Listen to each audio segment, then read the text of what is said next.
Kathleen Falvig. It is one of the most disturbing cases of serial killing in world history. Melbourne's Kathleen Falvig was found guilty in 2003 of murdering 3 of her children. She killed Patrick, 8 months old, Sarah, 10 months, and 19-month-old Laura. As there was no obvious cause of death, it was initially believed the children had died of sudden infant death syndrome, SIDS, or cot death. Falvig was also convicted of the manslaughter of her child, Caleb, 19 days. She was charged with murder after her husband discovered her diary, which appeared to detail the killings. A 2019 judicial inquiry into the deaths upheld the 2003 verdict.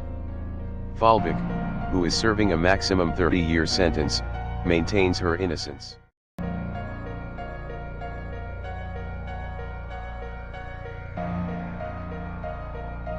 Born and raised in Australia, Knight was the first woman to receive a life imprisonment sentence without parole.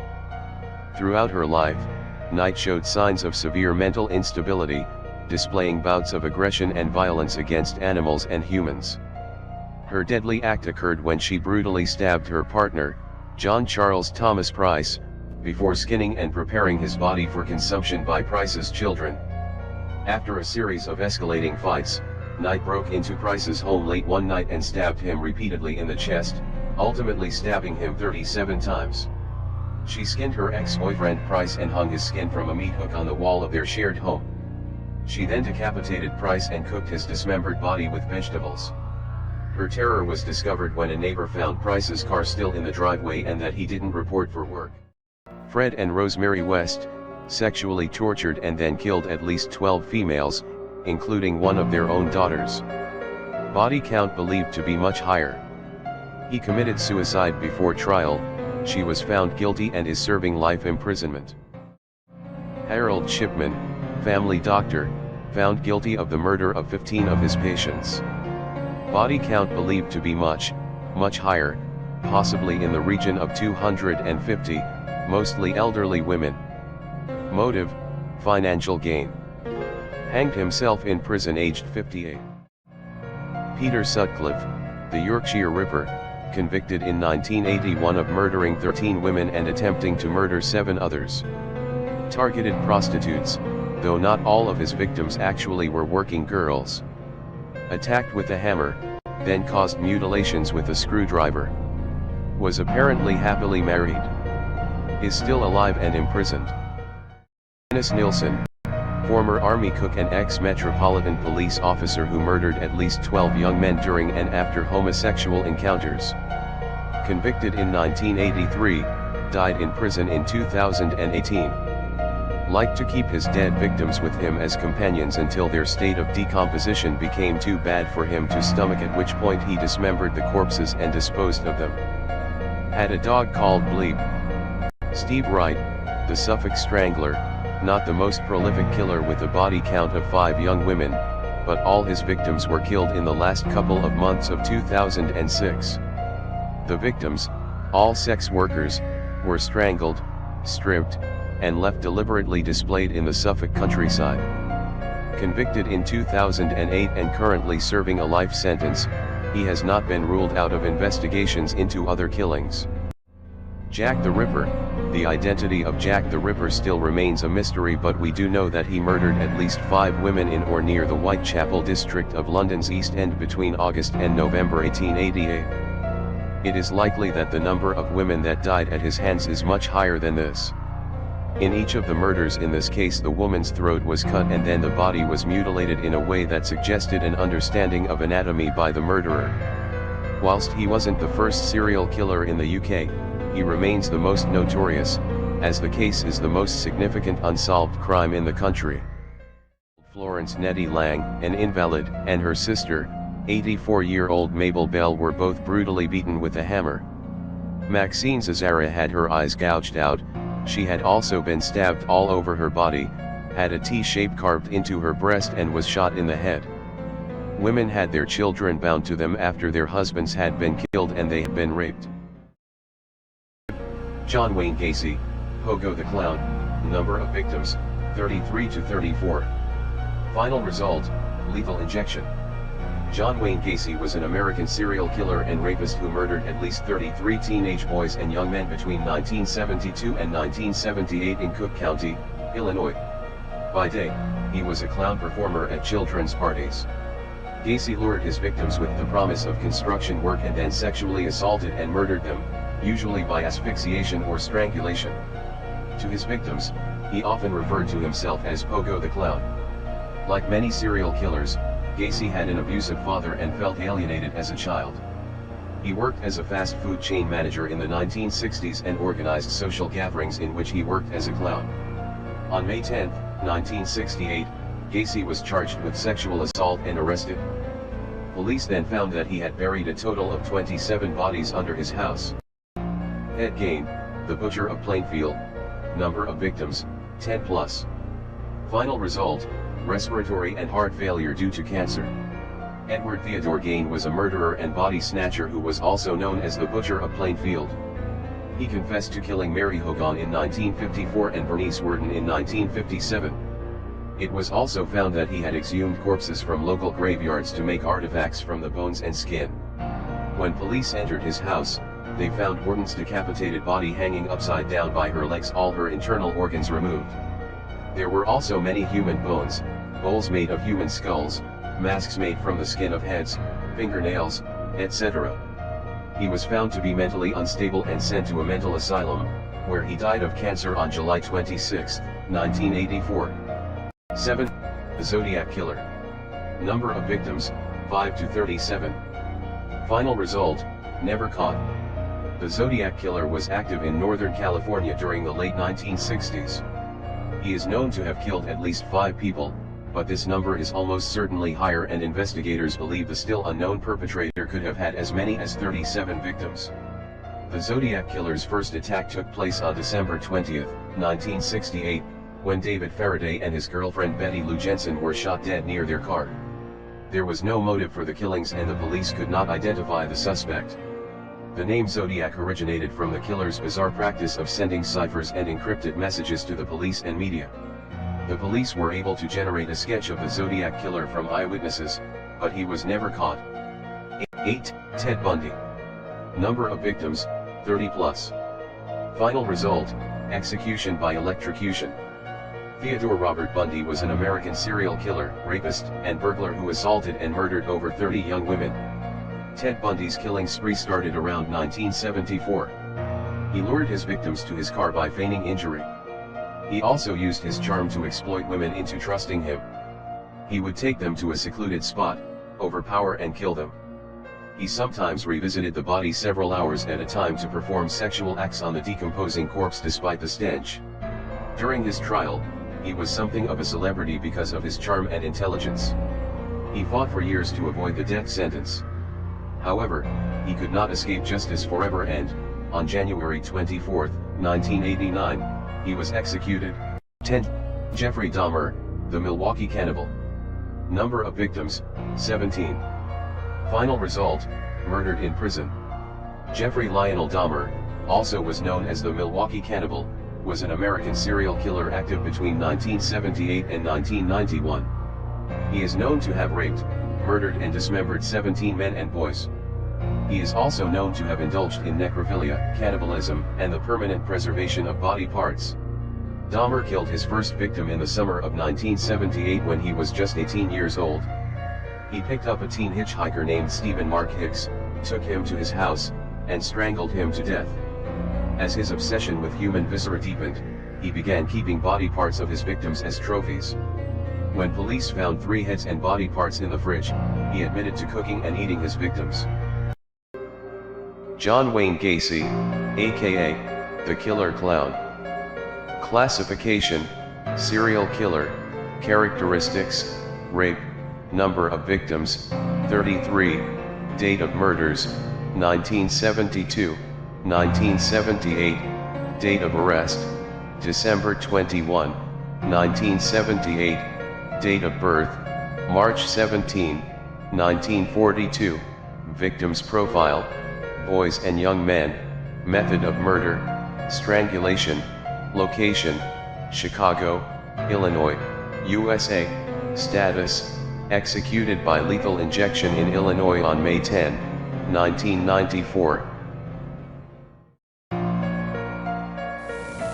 Not very sane, but again, people weren't even aware of what was happening. In 1972 and 1973, a series of murders shocked Northern California.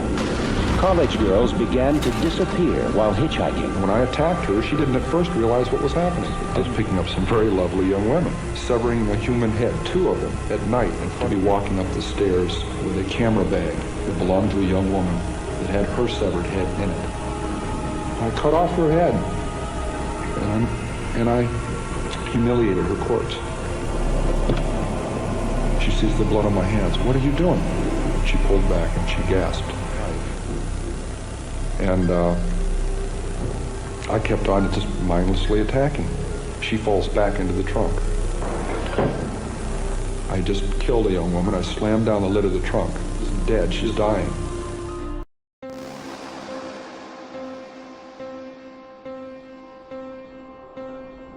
What would you do with the dead animals? Skin them sometimes, slit them all the way open, look at the organs, feel them. Mystifying to me how the insides of the animal looked. It was exciting to see. Albert Fish was a complete psychopath, who not only killed, but also ate children. Fish took Thomas Kedden, 19 years old, to an old farmhouse where he kept him and tortured him for 2 weeks. By the end of the 2 weeks of hell, Kedden found himself tied up while Albert Fish cut off half of his genitals. Fish later said of the young man, "I shall never forget his scream or the look he gave me." Fish's plan to kill the boy, cut him up, and take his body back to his home was spoiled by the hot weather. Fish was afraid the meat would spoil. So instead, he poured peroxide over the gruesome wound, slathered it in Vaseline, planed a rag over it, handed Kedden a $10 bill, kissed him goodbye, and fled the scene. Gary Leon Ridgway is a brutal, sick, serial killer. The bodies of many of his victims were found near Green River in Washington. This earned him the title of the Green River Killer. Police discovered the bodies of many of Ridgway's victims naked along the river bank. They were often placed together in groups, and sometimes the bodies were even posed. Almost all of the victims were prostitutes. After 1984, the murders seemed to have stopped, but the search continued for the killer. Ridgway was arrested on November 30, 2001. He pled guilty to the murders of 48 women. He confessed to 71 murders, but there are suspicions of as many as 90 in total. Ridgway was sentenced to 48 consecutive life terms with an additional 480 years. Reportedly, Bunting, Wagner, and Velasquez's murders often involved torture. During the police investigation, authorities recovered knives, saws, a double-barrel shotgun, rope, tape, gloves, pliers, clamps, cloth, and even a Variac metallurgy tool used to administer electric shocks. In addition to the torture inflicted upon his victims, Bunting also demanded they call him God, Master, Lord Sir, and Chief Inspector. In 8 of the 12 cases, the victims' bodies were disposed of in large barrels filled with acid. The group moved these barrels around over the years before ultimately placing them in the Snowtown Bank vault in 1999. At the age of 24, he murdered his mother, then called police and confessed to having dismembered college co-eds for 2 years, as well as cannibalizing and raping their headless bodies. I was losing a grasp on something that was too violent to keep inside forever. As I'm sitting there with a severed head in my hand, talking to it. This is me back then, in 1972 and 73, unable to live with the fact that I just stabbed to death and cut the throat of an innocent young woman. She was 19 years old, and her roommate in the trunk, who died right after that, was 18. I said, no, it's got to stop. And a week later, I murdered my mother. Went back to Santa Cruz and killed her. He killed her with a hammer in her sleep, cut off her head and hands, but then put her vocal cords in the garbage disposal and threw darts at her severed head. I am an American, and I killed Americans. I am a human being, and I killed human beings. And I did it in my society.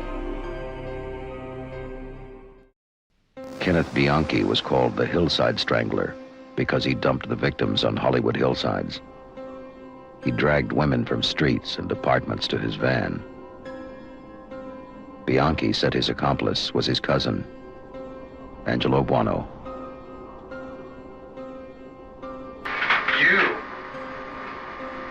You're trying to get me to leave him. I killed her. Angelo killed her. This broad I killed. These two Angelo killed. This broad I killed. This Caston is the broad you killed, you say? Am I going too fast? Yeah, you're going so damn fast. I'm not that smart. After luring his victims into his car, he'd often gain their trust by showing them photos of his son, then engage in sexual activity with them before strangling them to death. On May 9, 1999, the group lured Johnson to the abandoned bank in Snowtown, where they strangled and handcuffed him. The men then reportedly cooked and ate some of Johnson's flesh. He was the only victim actually murdered in Snowtown, and his body was found in the vault only 11 days later. Claiming he was driven by demons, David Berkowitz murdered a woman in July 1976, and over the next year he attacked several couples, claiming 5 more victims. During his killing spree, he sent letters to New York newspapers, signing them Son of Sam, a reference to a demon he believed lived inside the black Labrador Retriever, owned by his neighbor, Sam Carr.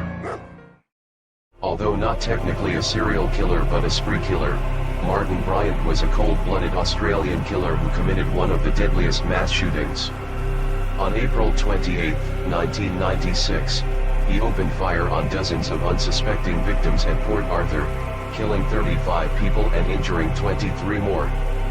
Bryant shot his victims with a semi-automatic rifle, showing no guilt as he walked through the grounds of the historic fortress, determined to take as many lives as possible. Between 1978 and 1990, the Russian serial killer Andrei Chikatilo sexually assaulted, murdered, and mutilated more than 50 young women and children. Chikatilo killed his victims by stabbing and slashing them with a knife. One of the youngest was 9 years old. Ted Bundy broke into Linda Ann Healy's apartment in the early morning, knocked her unconscious, then clothed her body and carried her out to his car. She was never seen again, but part of her skull was discovered years later at one of the locations where Bundy dumped his bodies. Body parts found in Ed Gein's house: whole human bones and fragments, waste basket made of human skin covering several chair seats, skulls on his bedposts, female skulls, some with the tops sawn off, bowls made from human skulls, a corset made from a female torso skin from shoulders to waist, leggings made from human leg skin, mask made from the skin from female heads, Mary Hogan's face mask in a paper bag, Mary Hogan's skull in a box, Bernice Wharton's entire head in a burlap sack, Bernice Wharton's heart, 9 vulvae in a shoebox, a young girl's dress and the vulvas of 2 females, a belt made from female human nipples, 4 noses, a pair of lips on a window-shade drawstring, a lampshade made from the skin of a human face, fingernails from female fingers. Jeffrey Dahmer tried to zombify his victims. According to a 1992 report, Dahmer performed lobotomies on some victims' corpses, drilling holes in their heads, and pouring in hydrochloric acid. While they were still alive, he reportedly injected muriatic acid to see if he could keep them under his control. Mikhail Popkov is a serial killer, rapist, and necrophile who committed the sexual assault and murder of 78 girls and women between 1992 and 2010 in Siberia and in the Far East, although he has confessed to and is suspected of at least 83 in total. He is known as the werewolf and the Angarsk maniac. He would extensively mutilate the bodies of his victims and perform sexual acts on them. From 1992 to 1999, Luis Garavito murdered up to 400 children and teenagers and is currently up for parole in 2023. 2022. This is the suspect in the Stockton serial killings, Wesley Brownlee. Stockton police say they made contact with him this morning and he was armed when they took him into custody. He could face charges for the murders of 6 men that were linked through ballistics. Wesley Brownlee, 43, was arrested overnight while out hunting, Police Chief Stanley McFadden said. McFadden believes they stopped another killing.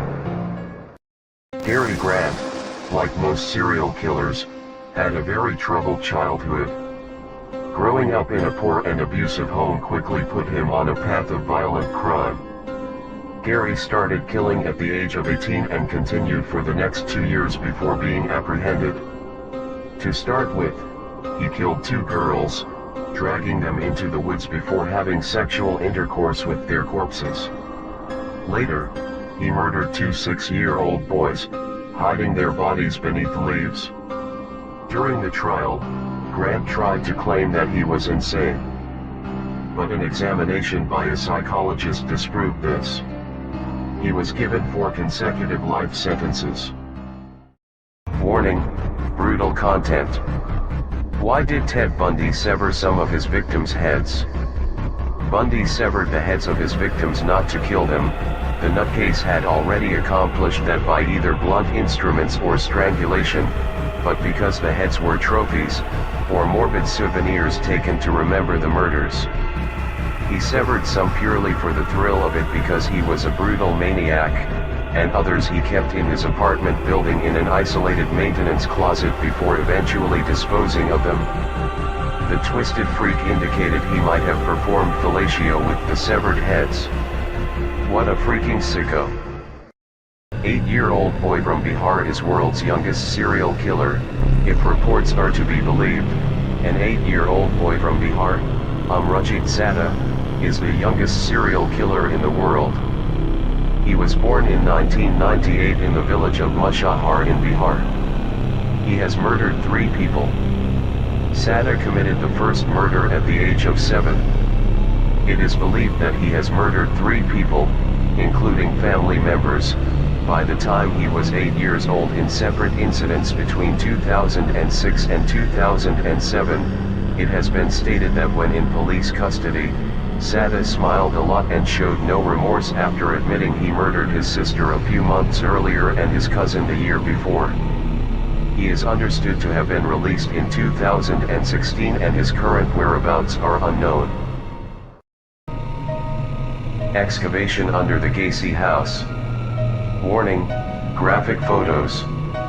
These are the photos of the 1978 excavation of the Gacy home in the 8800 block of West Somerdale Avenue in Chicago's Norwood Park. They had just unearthed the first body parts from the crawl space of the house. At this time they were looking for the pious boy only, and had no idea what awaited them. After the initial find, cops tore up Gacy's floor to find more rotting bodies scattered around the home. Gacy had poured quicklime over his victims to speed up the decomposition process, but once officers cut through that, there was a putrid odor, unlike anything else. It was the stench of death.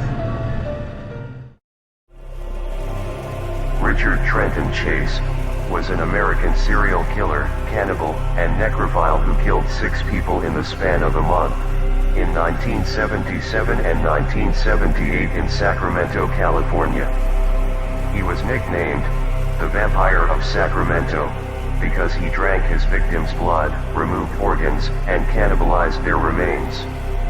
In addition to cannibalism, Richard Chase was also known to engage in necrophilia with his victims' corpses. Brutal. Joaquin Kroll. Joaquin George Kroll is definitely one of the sickest cannibal serial killers that's ever lived. As a German serial killer, child molester, and a cannibal, He was known as the Ruhr Cannibal, Ruhr Hunter, and the Duisburg Man-Eater. Kroll was actually convicted of 8 murders, yet confessed to a total of 14, which he committed in and around the Ruhr metropolitan region. He found cannibalizing young children to be the most satisfying meals he's ever had. After murdering a 4-year-old girl, the neighbors were curious why the waste pipe was clogged. And when one neighbor asked Kroll if he knew what was stopping the pipes, he replied with, "Guts." The pipes were blocked up by the young girl's intestines. How brutal. Killing more than 30 victims, all young women and girls, the Twisted Butcher kidnapped, raped and murdered them.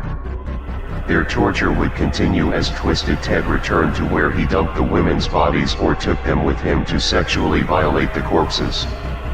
The sadistic serial killer would attentively decapitate the women with a hacksaw, before washing their hair and applying makeup.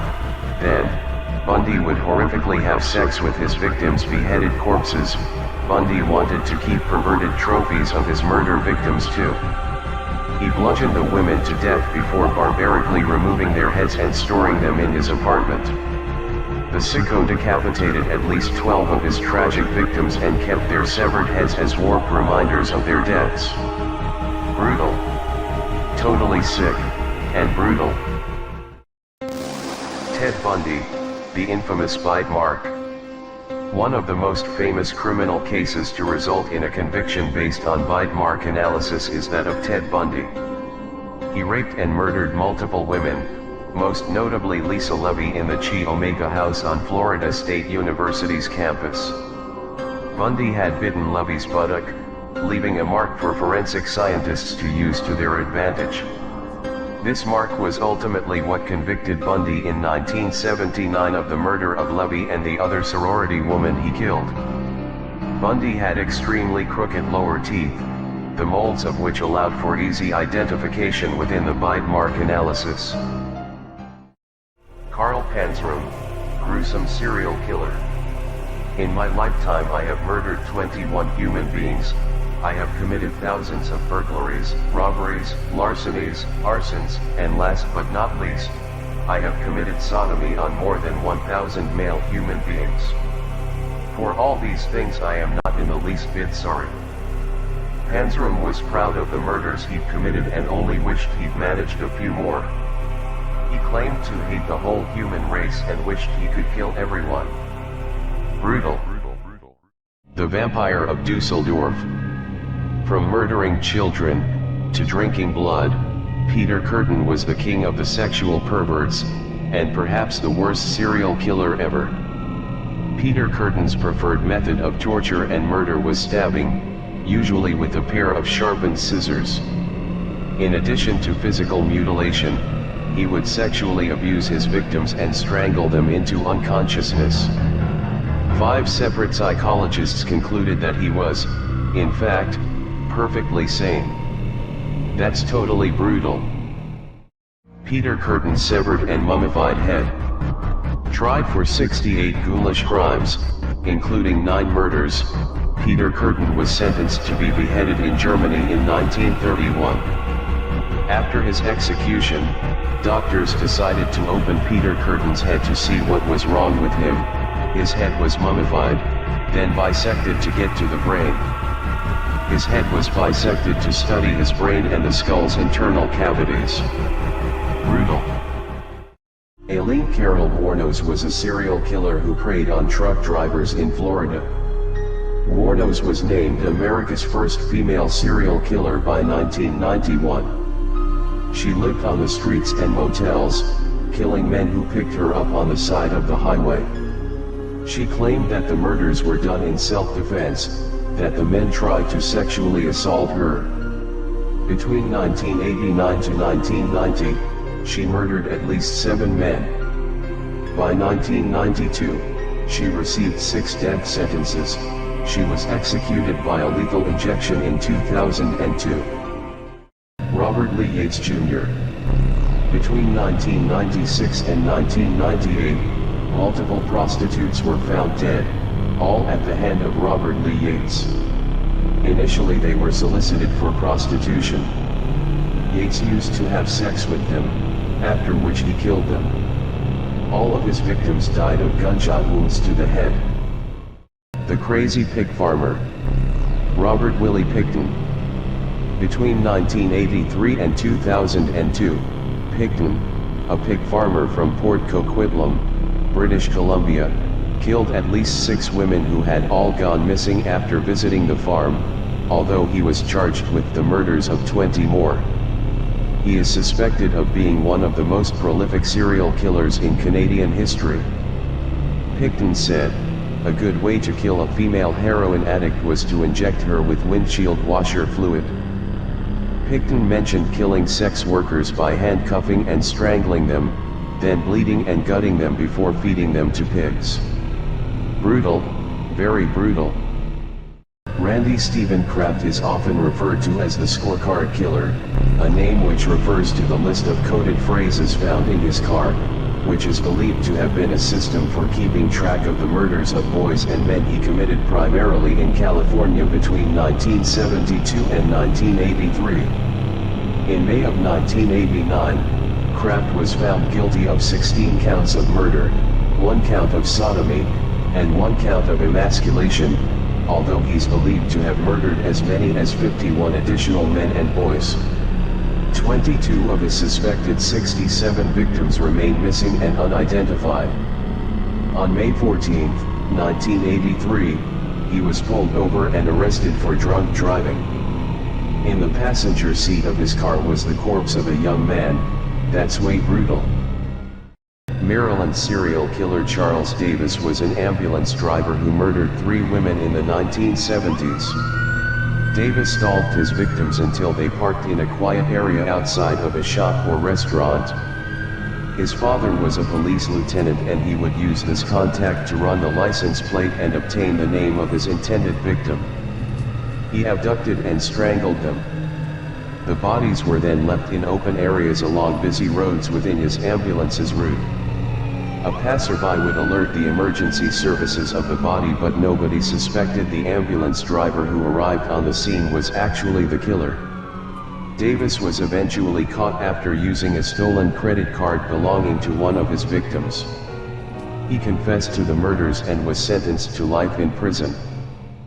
John Norman Collins, known also as the original co-ed killer, was suspected of murdering 8 victims. In 1967, the lifeless body of a co-ed was found on campus and she had suffered 20 stab wounds. 1 year later, another co-ed's body was found and she had suffered 47 wounds. Over the next 2 years, the bodies of 6 more co-eds were found. Collins appeared on the surface as a clean-cut all-American boy, yet he was a sinister killer who was obsessed with violent sex and bondage. In 1970, he was found guilty and sentenced to life in prison. That's extremely brutal. Dean Corll was an American serial killer who murdered between 20 to 76 innocent teenage boys from 1970 to 1973. Known as the Candy Man, his crimes involved abducting, raping, torturing, and murdering the boys. Most of his victims were between the age of 13 and 20. He lured boys to his address with an offer of a party or a lift. The boys would be restrained forcefully or deceptively. He then performed the heinous crime of rape by tying them to a torture board before strangulating or shooting them with a .22 caliber pistol. In Henley's subsequent police assistance, more than 27 bodies were found, 17 of whom were buried in a rented boat shed. 4 victims were buried in woodland near Lake Sam Rayburn and 6 victims on a beach on the Bolivar Peninsula. Broke in and waited for her to come home in the kitchen. All right, did she come home? Yes, she did. What happened? I confronted her, told her there I had a problem, sexual problem, that I would have to tie her up and have sex with her. Well, anyway, I handcuffed her, had her lay on the bed, and then I tied her feet. And then I was also undressed to a certain degree, and then I got on top of her and then I reached over, took either feet were tied or not tied. Anyway, I think I had a belt. I took the belt and then strangled her with a belt at that time.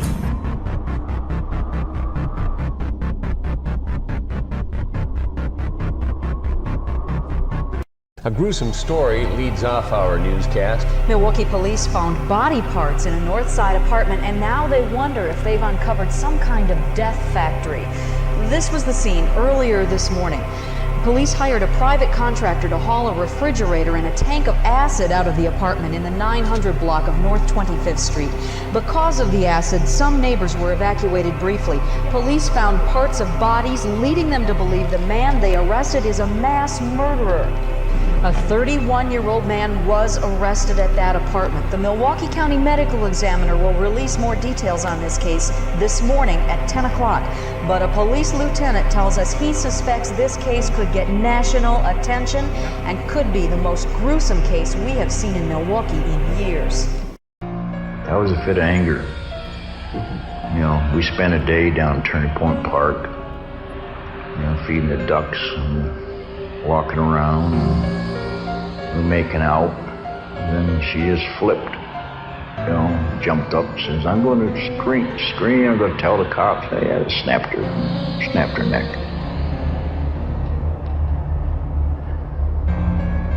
Stayed there all day until dark, then split her open, from her neck to her groin. I didn't go all the way deep into that stomach area, just split her open. I don't know why. Angel of Death. Charles Cullen is an American serial killer and former nurse. He was convicted of murdering hundreds of patients during his 16-year career as a nurse in several New Jersey medical centers. Charles Cullen confessed to killing as many as 40 of his victims, 29 of which were confirmed. He is currently serving a life imprisonment without parole for over 100 years. You are not guilty. I'm not guilty. Does that include the time I stole a comic book when I was 5 years old? I am not guilty of the charges which have been filed against me. And the allegations? And the allegations. The rumors and the I don't know all of what you're speaking about, Lucky. It's too broad and I can't get into it in any detail. But I'm satisfied with my blanket statement that I'm innocent. No man is truly innocent. I mean, we all have transgressed in some way in our lives. And as I say, I've been impolite, and there are things I regret having done in my life. But nothing like the things I think that you're referring to. Have you ever physically harmed anyone? Ever physically harmed anyone? No. Serial killer Randall Whitfield murdered at least 7 people throughout his Interstate 5 crime spree, targeting victims from Northern California to Washington. He committed robberies, rapes, and murders, attacking women he knew as well as total strangers. He stabbed, beat, and shot his victims and used a variety of disguises. His only constants were brutality, violence, and mayhem, currently linked to 7 deaths. Some believe he may have committed up to 44 murders and 60 rapes. How brutal. Donald Henry Gaskins Jr. was an American serial killer and rapist from South Carolina who stabbed, shot, drowned, and poisoned more than a dozen people. He began riding along the coastal highway that stretched from Myrtle Beach to Savannah on the lookout for hitchhikers, in particular women, in order to satiate his bloodlust. Although Gaskins preferred female victims, it did not stop him from committing crimes on males he happened to come upon, something he proved on July of 1974, when he raped and murdered 2 young boys. If Donald Henry Gaskins' unverifiable murder claims are indeed true, it would make him the worst killer in the history of America, as he claimed to having committed between 100 and 110 murders. Donald Harvey, the Angel of Death, is a notorious 1970s killer that claimed his victims from a position of trust, as a nurse's aide. Using his access to patients to satisfy his sickness, Harvey poisoned hospital patients with cyanide and arsenic. He eventually confessed to more than 70 murders, occurring before 1978. An anonymous tip and police search of his home led to his arrest and convictions. It is said that Mr. Harvey also infected patients, before nursing them back to health. Angelo Buono Jr., the Hillside Stranglers, Angelo Buono Jr. and his cousin, Kenneth Bianchi, raped and murdered 10 girls and women by strangulation and other methods, carbon monoxide poisoning, electric shock, and lethal injection, in a 4-month period between 1977 to 78. Buono was apprehended in 1979 and died in prison in 2002 while serving a life sentence. How brutal! Carroll Edward Cole was an American serial killer who was executed in 1985 for killing at least 15 women and 1 boy by strangulation between 1947 and 1980. He confessed to a total of 35 murders. He strangled all of his victims. He stated that he was driven to kill loose women because they reminded him of his mother. Some of the victims were stripped and sexually abused after death. He claimed that he was drunk during his killing sprees. In Nevada, he wanted a non-jury hearing because he wanted to receive the death penalty, a sentence more likely to be given by a judge. Joel David Rifkin is an American serial killer, who was sentenced to 203 years in prison for the murders of 9 women between 1989 and 1993, though it is believed he had up to 17 victims. Rifkin committed his first murder on February 20, 1989, killing Heidi Balch in his home in East Meadow. He then dismembered her body, removing her teeth and fingertips, putting her head in a paint can which he left in the woods on a golf course in Hopewell, New Jersey, disposing of her legs further north, and dumping her remaining torso and arms into the East River around New York City. Balch's severed head was discovered on the 7th hole of the golf course. Her legs were found in Pequannock Creek near Jefferson Township, New Jersey. That's way brutal. Bobby Joe Long was an American serial killer and rapist who was executed by lethal injection for the murder of Michelle Denise Sims. He was initially known for raping about 50 women by contacting them through classified ads. He thus earned the nickname of the classified ad rapist. He later moved to Tampa Bay and went on a rape and murder spree. His victims were mostly young prostitutes. He would convince them to sit in his car, drive them to his home, rape them, and then kill them by strangling, bludgeoning, or slitting their throats. One of his last victims, Lisa McVeigh, somehow survived, but after being raped multiple times in an ordeal that lasted for 26 hours. Bobby eventually received multiple life sentences and a death sentence for his crimes. Jerry Brunos was an American serial killer who was convicted of murdering 4 women in the late 1960s. Jerry was a sexual predator and a psychotic serial killer. In the late 1960s, his inner animal went berserk with rage and lust.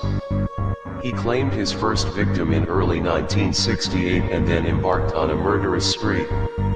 All the murders appeared to be sexually motivated. It seemed that when he was unsuccessful in making sexual relations with his victims when they were alive, he murdered them and raped their corpses, thereby indulging in necrophilia. He was imprisoned with 3 consecutive life sentences in 1969 for his heinous crimes.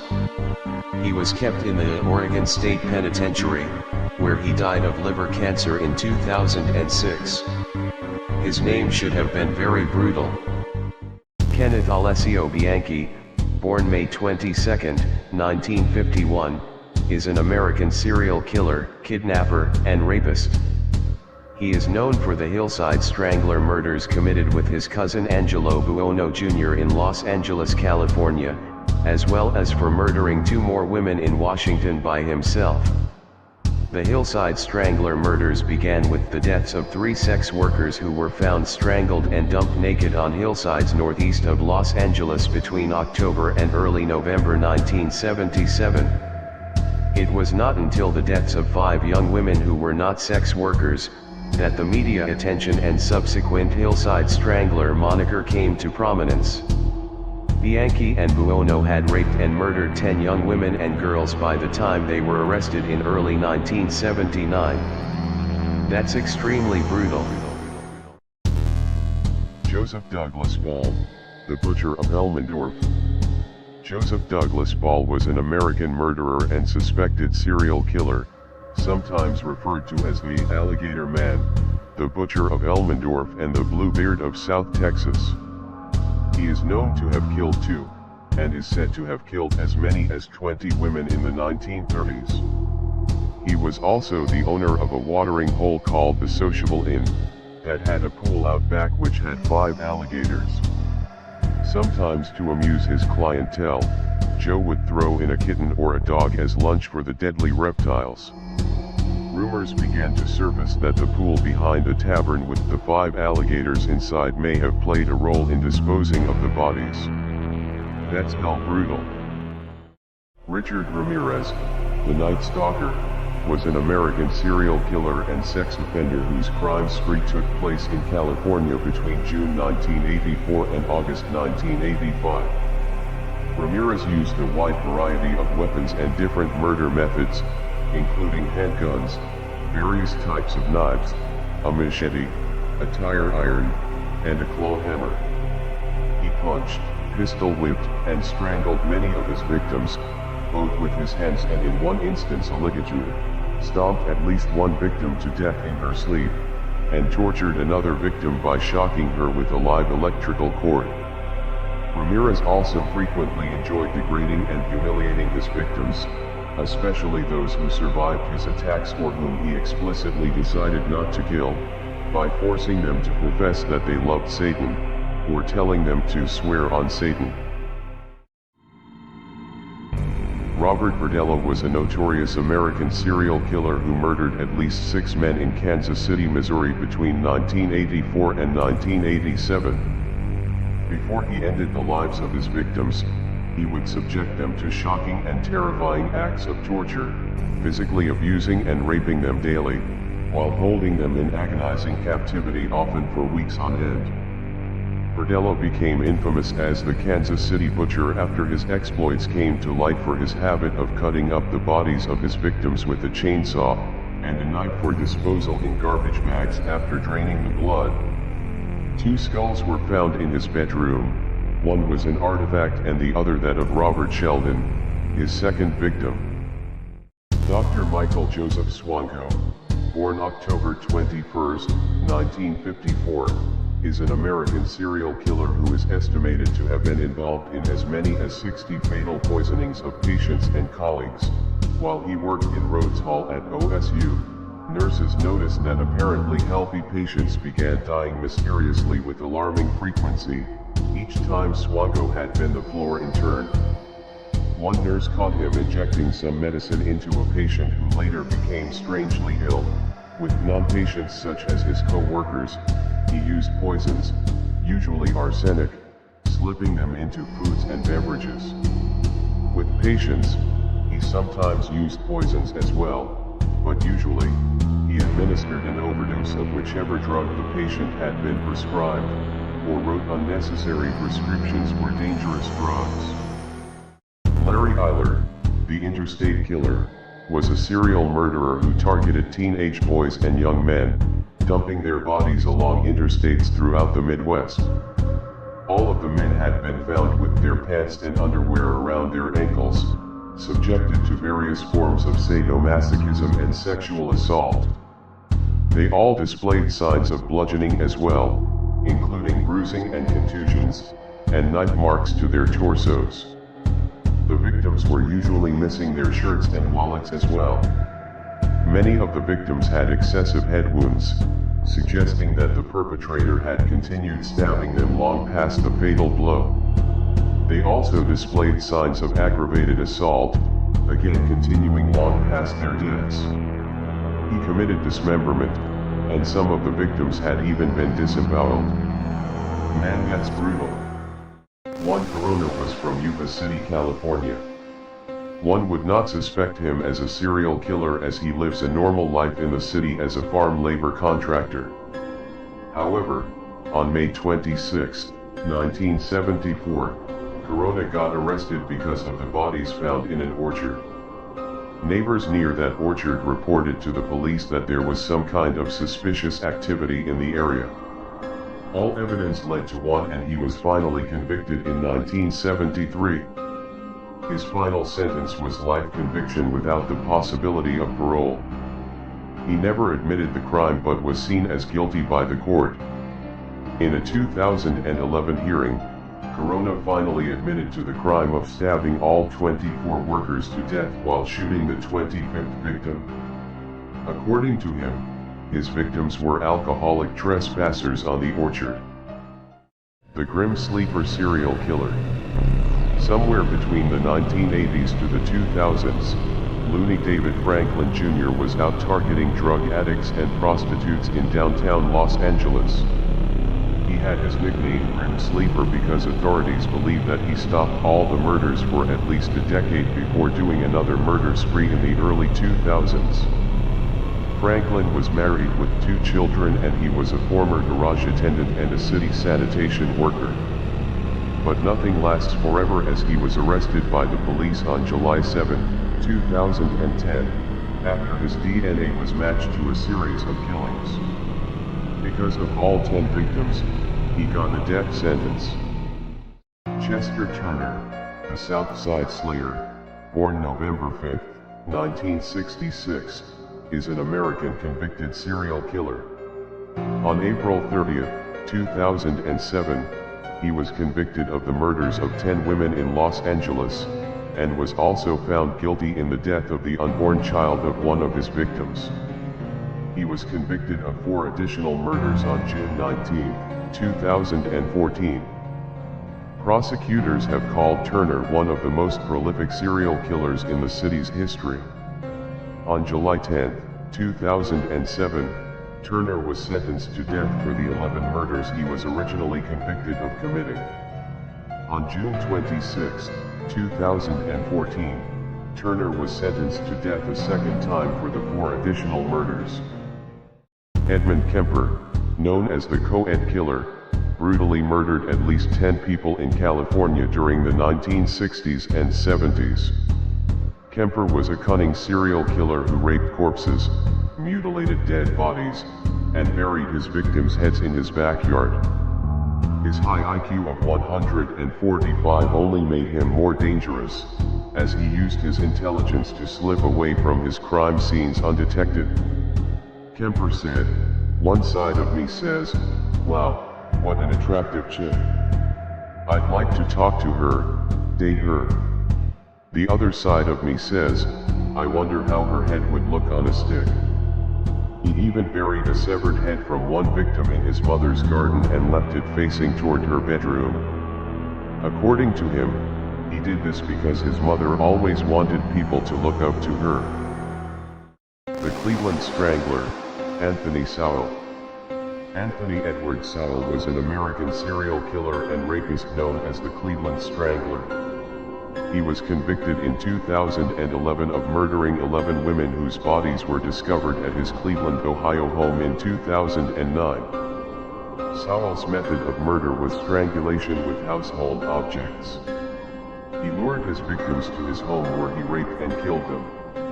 Investigators found 2 decomposing bodies on the 3rd floor and a freshly dug grave in the basement. In the end, they found the decomposed bodies of 10 women, as well as a skull in a bucket in the basement. He raped and strangled them, discarding their bodies in shallow graves, crawl spaces, and even out to decompose in the open air. He was also convicted of trying to kill 3 women who survived. The Patras Park murders are a series of 13 murders of gay men.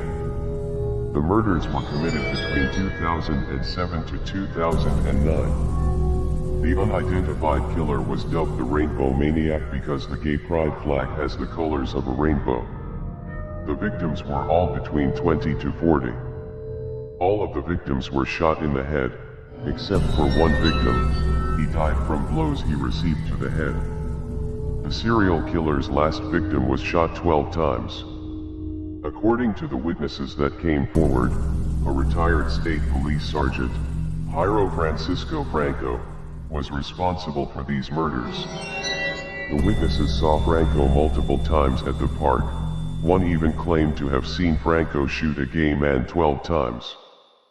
Franco was released in 2011 after a trial, where he was proven not guilty. The Rainy Night Butcher, Lam Korwan, or the Jars murderer, was named so because Lam would hoard his victims' sexual organs in Tupperware containers. Lam, who was a taxi driver, would pick up female passengers on the road, strangle them with electrical wire, take them to his house, and dismember them. He frequently took pictures and videos of his victims, filming himself performing acts of necrophilia. He was caught by the police when he was visiting a photo shop where he had sent his photos for development. He is currently serving his life sentence at the maximum security prison facility at Shekhdar. William Unko, psychotic policeman. His first murder spree occurred near Mahagye, Belgian Congo in 1954, where he killed 21 people with an axe within an hour and a half before escaping. His second massacre was on February 11, 1957. Within 12 hours, Unko shot dead 10 men, 8 women, and 8 children, murdered 5 more men with the axe, stabbed another one, burned 2 women and a child, and strangled a 15-year-old girl, thus killing a total of 36 people. He then changed out of his police uniform into clothes stolen from one of his victims and fled. Among the dead was reportedly his own wife, whom he killed in their hut before setting it on fire, as well as the wife of a police sergeant. Ronald Joseph Dominique is an American serial killer and rapist who murdered at least 23 men and boys in the state of Louisiana between 1997 and 2006. After successfully convincing potential victims, Dominique would lure them to his trailer where he would overpower them, bind them, and subsequently rape them. After he was finished having his way, Dominique strangled the victims, loading their bodies into the back of his truck and dumping them in remote rural areas in one of 6 nearby parishes. On September 23, 2008, Dominique was found guilty and sentenced to several terms of life imprisonment without parole for his crimes. Following his conviction, the FBI stated that Dominique's was the most significant serial homicide case in the country over the past 2 decades in terms of both death toll and duration. Fritz Haarmann was a German serial killer, known as the Butcher of Hanover, the Vampire of Hanover and the Wolf Man, who committed the sexual assault, murder, mutilation, and dismemberment of at least 24 young men and boys between 1918 and 1924 in the city of Hanover.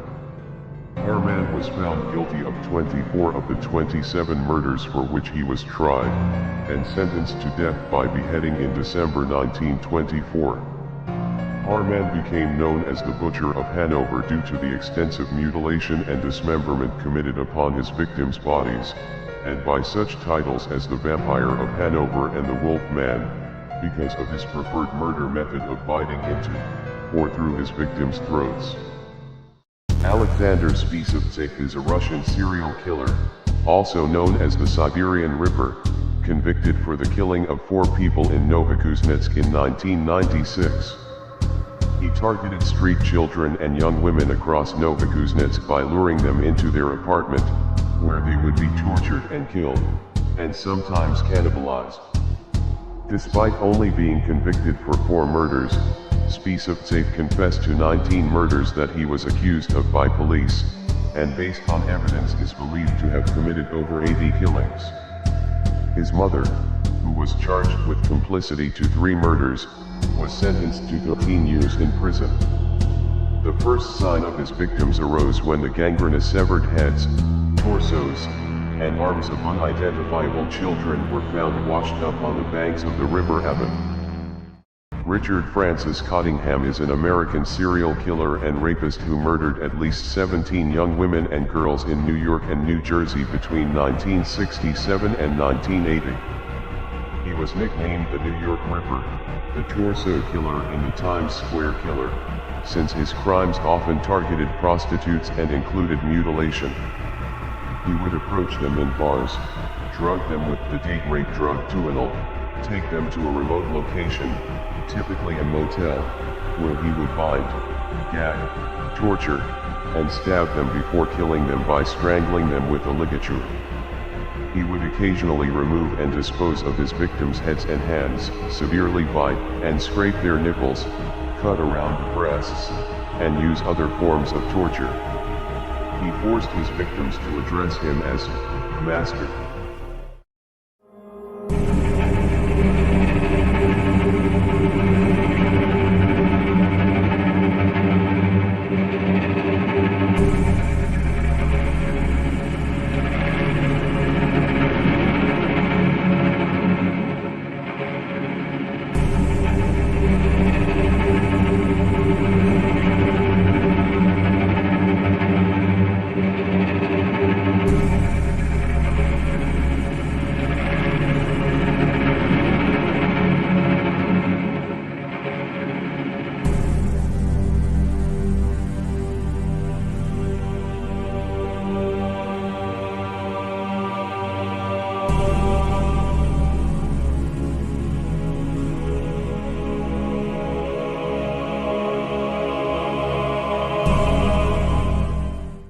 The Skid Row slasher, Bob Greenwood, killed 9 victims between December 1974 and February 1975.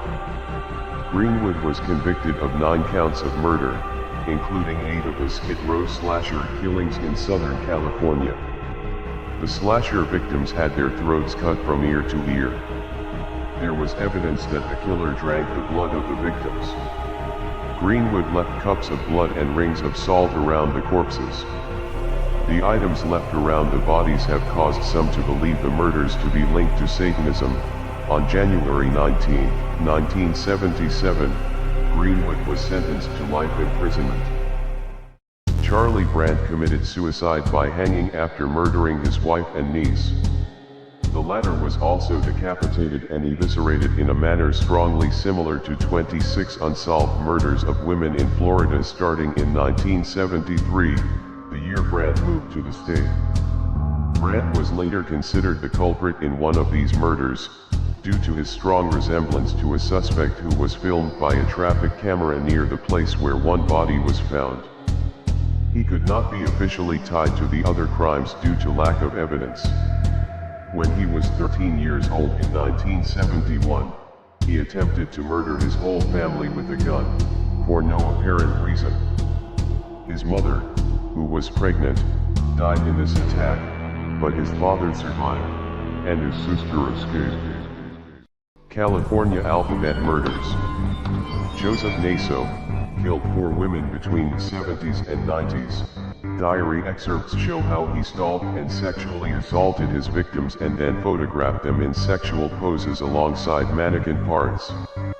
The double initial killer murdered 4 prostitutes whose first and last names all began with the same letters. He journaled about raping, murdering, and photographing them as his art. Police believe he's connected to at least 6 other murders. Michael Gargiulo is a convicted serial killer and rapist.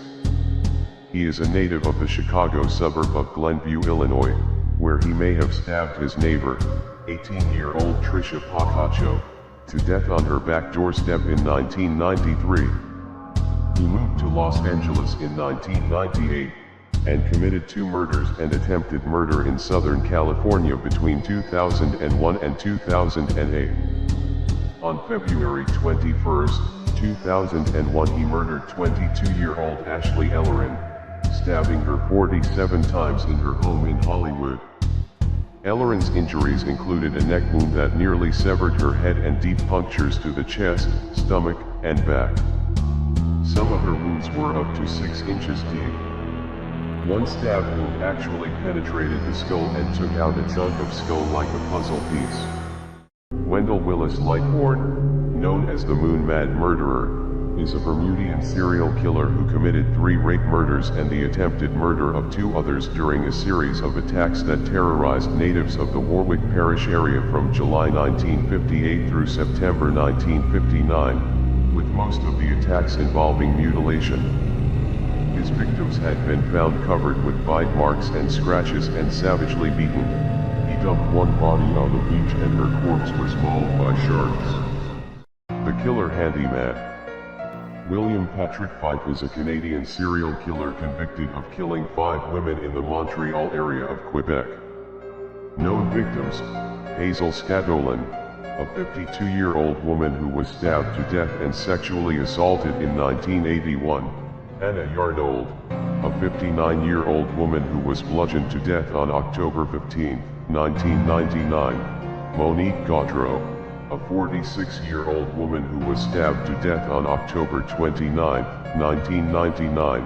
Teresa Shanahan, a 55-year-old woman who was stabbed to death in November 1999. Mary Glenn, a 50-year-old woman who was beaten and stabbed to death on December 15, 1999. The Sydney Mutilator, William MacDonald, was an English serial killer responsible for the deaths of 5 people in the Australian states of Queensland and New South Wales. MacDonald was born in Liverpool, England in 1924. Between 1961 and 1962, MacDonald terrorized Sydney with a string of gruesome murders before being apprehended while working as a porter at Melbourne's Spencer Street railway station on May 13, 1963. His modus operandi was to select his male victims at random, mostly derelicts, lure them into a dark place, violently punch and stab them with a long blade knife dozens of times about the head and neck, and finally sever their genitals. Due to his gruesome style of murdering victims, he was given the nickname, the Mutilator. The People Eater, Durangel Vargas, a homeless cannibal serial killer, the Hannibal Lecter of the Andes, and El Comediante. Vargas hunted his victims at park in the city of San Cristobal, Táchira State. Vargas confessed to killing and eating at least 10 men in a period of 2 years preceding his arrest in 1999.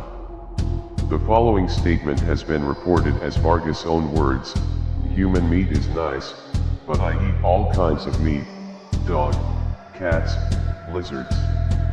I buried the heads and feet, and throw the other bones into the river. I also stored some meat in containers. The heart and the liver must be spiced up. If I was hungry, I used to kill men, never women, because they do no harm." The Bedroom Strangler. In the span of 4 years during the 70s, Russell Maurice Johnson raped and strangled at least 7 women in their apartments in London and Guelph. He would stalk his victims to their apartments, waiting until he thought they were asleep, gaining access to their apartments by scaling the outside walls, sometimes for many stories to enter. There, he attacked them, sometimes watching the women sleep before sexually assaulting and suffocating or strangling them. One of his victims had been strangled with a brassiere and her hands tied behind her back with a nylon stocking. She had been raped after death. Johnson claimed to have had an uncontrollable urge to rape and kill. He was found not guilty by reason of insanity and indefinitely confined. He has been chemically castrated. The Malmö Östra Hospital murders were a Swedish case of serial murders, committed by the 18-year-old Anders Hansson, at a hospital in Malmö, between October 1978 and January 1979. Hansson poisoned elderly patients during his working hours as an orderly, with the detergents Gevazol and Ivazol. At the long-term care part of the hospital, a total of 27 patients were poisoned to death, with at least 15 confirmed victims. Another 15 patients were also victims of attempted murder. In August 1979, Hansen was sentenced to closed psychiatric treatment, where he remained until 1994, but is today free and living a normal life. The court said that Enders did not understand the impact of the murders and that he was insane. The Man in Black, Peter Howard Moore, is a British serial killer who murdered 4 men in 1995. Due to his attire when committing sexual attacks, he was also called the Man in Black. Between September and December 1995, he stabbed to death and mutilated 4 men for fun. He also committed 39 sex attacks on men in North Wales and the Merseyside area over a 20-year period. He was sentenced to life imprisonment in November 1996, with the recommendation that he never be released. Jeffrey Dahmer, the first of 17 murders. Jeffrey Dahmer picked up a hitchhiker named Stephen Hicks, and offered to take him back to his father's house to drink beer. But when Hicks decided to leave, Dahmer hit him in the back of the head with a 10-pound dumbbell, twice from behind as Hicks sat upon a chair. He murdered Hicks in a room upstairs in the house and dismembered the body in the crawl space. He dug up and buried the remains several times, eventually removing the flesh. Dahmer dissected, dissolved, pulverized, and scattered the now imperceptible remains throughout his backyard, and later admitted to killing him simply because he wanted Hicks to stay. 9 years would pass before he killed again. On November 20, 1987, Dahmer met Stephen Tuomi at a gay bar and lured him back to the Ambassador Hotel. The Milwaukee Monster claimed when he woke up in the morning, his victim's chest was caved in, his body was covered in bruises and there was blood coming out of his mouth. He took Tuomi's body back to his grandmother's house in a large suitcase. There, he decapitated the head, dissected the arms and legs and removed the bones from the body. He cut up the remaining flesh and placed it inside rubbish bags before shattering the bones with a sledgehammer. Dahmer eventually boiled the head in a mixture of Soilex and bleach so he could keep the skull, which he used for masturbation. In the end, the skull had to be disposed of as it was too badly damaged from the acid bath. Jeffrey Dahmer, the third of 17 murders. James Dockstader met Jeffrey Dahmer in 1988 while waiting at a bus stop outside of a gay club. The serial killer lured the young boy in by promising him cash. Dahmer brought Jamie back to his grandmother's house, where he drugged him. Jeffrey had sex with Jamie before killing him. Disposing of the body wasn't easy, and the victim's body was kept in the basement for about a week. Jeffrey proceeded to dismember the teenager's body before dissolving the flesh in acid. Furthermore, like his other victims, James' bones were crushed and disposed of. Jamie Dockstader was only 14 years old. Jeffrey Dahmer, the fifth of 17 murders. On March 25, 1989, Jeffrey met Anthony Sears and a few of his friends at La Cage, a gay bar. The two then started talking, and soon Dahmer took him back to his grandmother's house. Dahmer drugged him before strangling him to death. He placed Anthony's body in the bathtub before decapitating him. Jeffrey cut off his genitals, placed them in acetone, and stored them in a locker. On top of that, the serial killer tried to flay the 24-year-old's skin, but was unsuccessful. Jeffrey then dismembered the rest of Anthony's body, dissolved the flesh in acid, crushed the bones, and disposed of the remains for no one to find. Jeffrey Dahmer, the fourth of 17 murders. On March 24, 1988, Dahmer met a 22-year-old bisexual man named Richard Guerrero, outside a gay bar called the Phoenix. Dahmer lured Guerrero to his grandmother's residence. He then drugged Guerrero with sleeping pills and strangled him with a leather strap, with Dahmer then performing oral sex upon the corpse. Guerrero's body was dismembered within 24 hours of his murder, with the remains again disposed of in the trash, and the skull again retained before being pulverized several months later. Guerrero's remains have not been found, and the details about his death were confessed by the murderer himself during interrogations. Jeffrey Dahmer, the sixth of 17 murders. On May 20, 1990, Dahmer met Raymond Smith and lured him to his home at 213 Oxford Apartments, North 25th Street.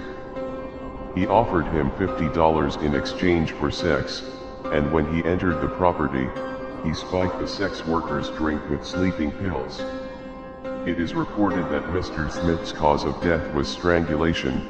Dahmer then engaged in sexual acts with the corpse. The victim's body was also dismembered and decapitated. Dahmer tried to paint the skull gray. This was later found in his fridge. Dahmer wanted to display the remaining bones in his apartment as ornaments and clean them with an acid tank. The serial killer has also taken Polaroids showing the victim's dead body in disturbing and suggestive positions. Jeffrey Dahmer, the seventh of 17 murders. On the evening of June 14, 1990, Smith was seen leaving the Phoenix Bar in Milwaukee, Wisconsin. He was last seen with Dahmer. After the drugging and strangulation, Smith's skeleton was kept in Dahmer's freezer for several months in the hopes that it would not retain moisture, as opposed to being promptly acidified or bleached, both of which had previously made the skulls of other victims brittle. Edward's skeleton was acidified months after freezing failed to remove moisture from it. The skull was accidentally destroyed by Dahmer when he dried it in the oven, which led to the explosion of the skull.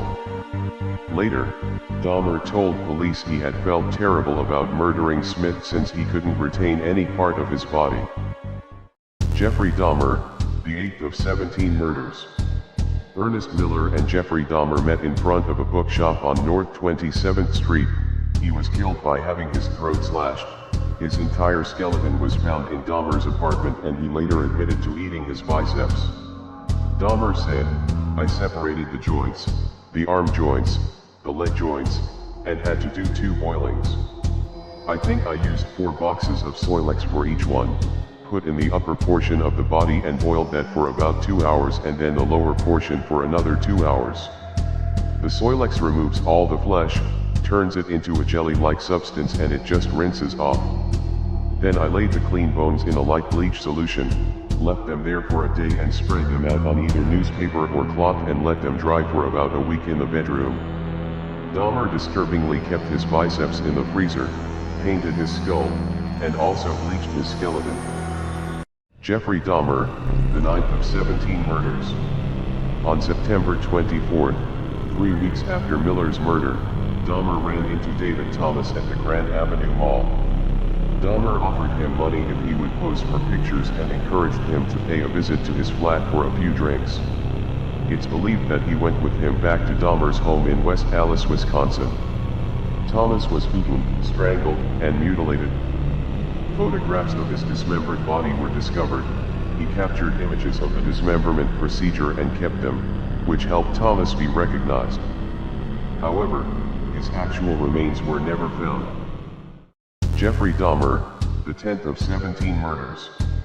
Curtis Straughter was just 17 years old when he encountered serial killer Jeffrey Dahmer. Unbeknown to the teenager, on February 18, 1991, Curtis was waiting at a bus stop outside Marquette University, when he was approached by Dahmer. At this time, unbeknown to Straughter, Dahmer had murdered 9 boys and men and dismembered their bodies. Straughter was allegedly lured to Dahmer's apartment on the pretense of money in exchange for posing for photographs. Once arriving at Dahmer's apartment, Straughter was drugged, restrained, and murdered. Dahmer then dismembered his body, while capturing each step on camera. Once he had photographed his victim's body, Dahmer kept the Polaroid pictures in his bedside table as a chilling memento. Straughter was Dahmer's 10th victim. Jeffrey Dahmer, the 11th of 17 murders. On April 7, 1991, Dahmer met Errol Lindsay and lured him back to his apartment. It was there he drugged Errol and kept alive to perform a gruesome experiment.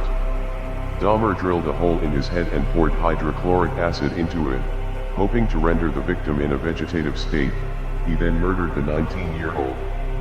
Later, he decapitated Errol, and Dahmer had oral sex with the corpse before dismembering it. He kept the skull as a trophy and disposed of some of his body. Jeffrey Dahmer, the 12th of 17 murders. Anthony Hughes met serial killer Jeffrey Dahmer at a Milwaukee gay bar in May 1991. Dahmer was a regular and had previously lured his victims with the promise of sex and sexual favors. According to sources, Hughes, then 31, agreed to go home with Dahmer. Once inside, Dahmer drugged him and then strangled him to death. Dahmer dismembered his body and dissolved it in acid. He also kept his skull as a souvenir. Jeffrey Dahmer, the 13th of 17 murders. Dahmer had lured Konarak Sintasampon, 14 years old, to his apartment for a few drinks by offering to pay him money in exchange for photographs. The serial killer even went as far as drilling a hole into the victim's skull, which he filled with hydrochloric acid. The teen was naked, bruised, bleeding and heavily under the influence of drugs when he managed to escape. Sandra Smith, Tina Spivey and Nicole Childress discovered the teen and called police, but ultimately the cops handed Konarak back to Dahmer after being convinced he was his 19-year-old lover.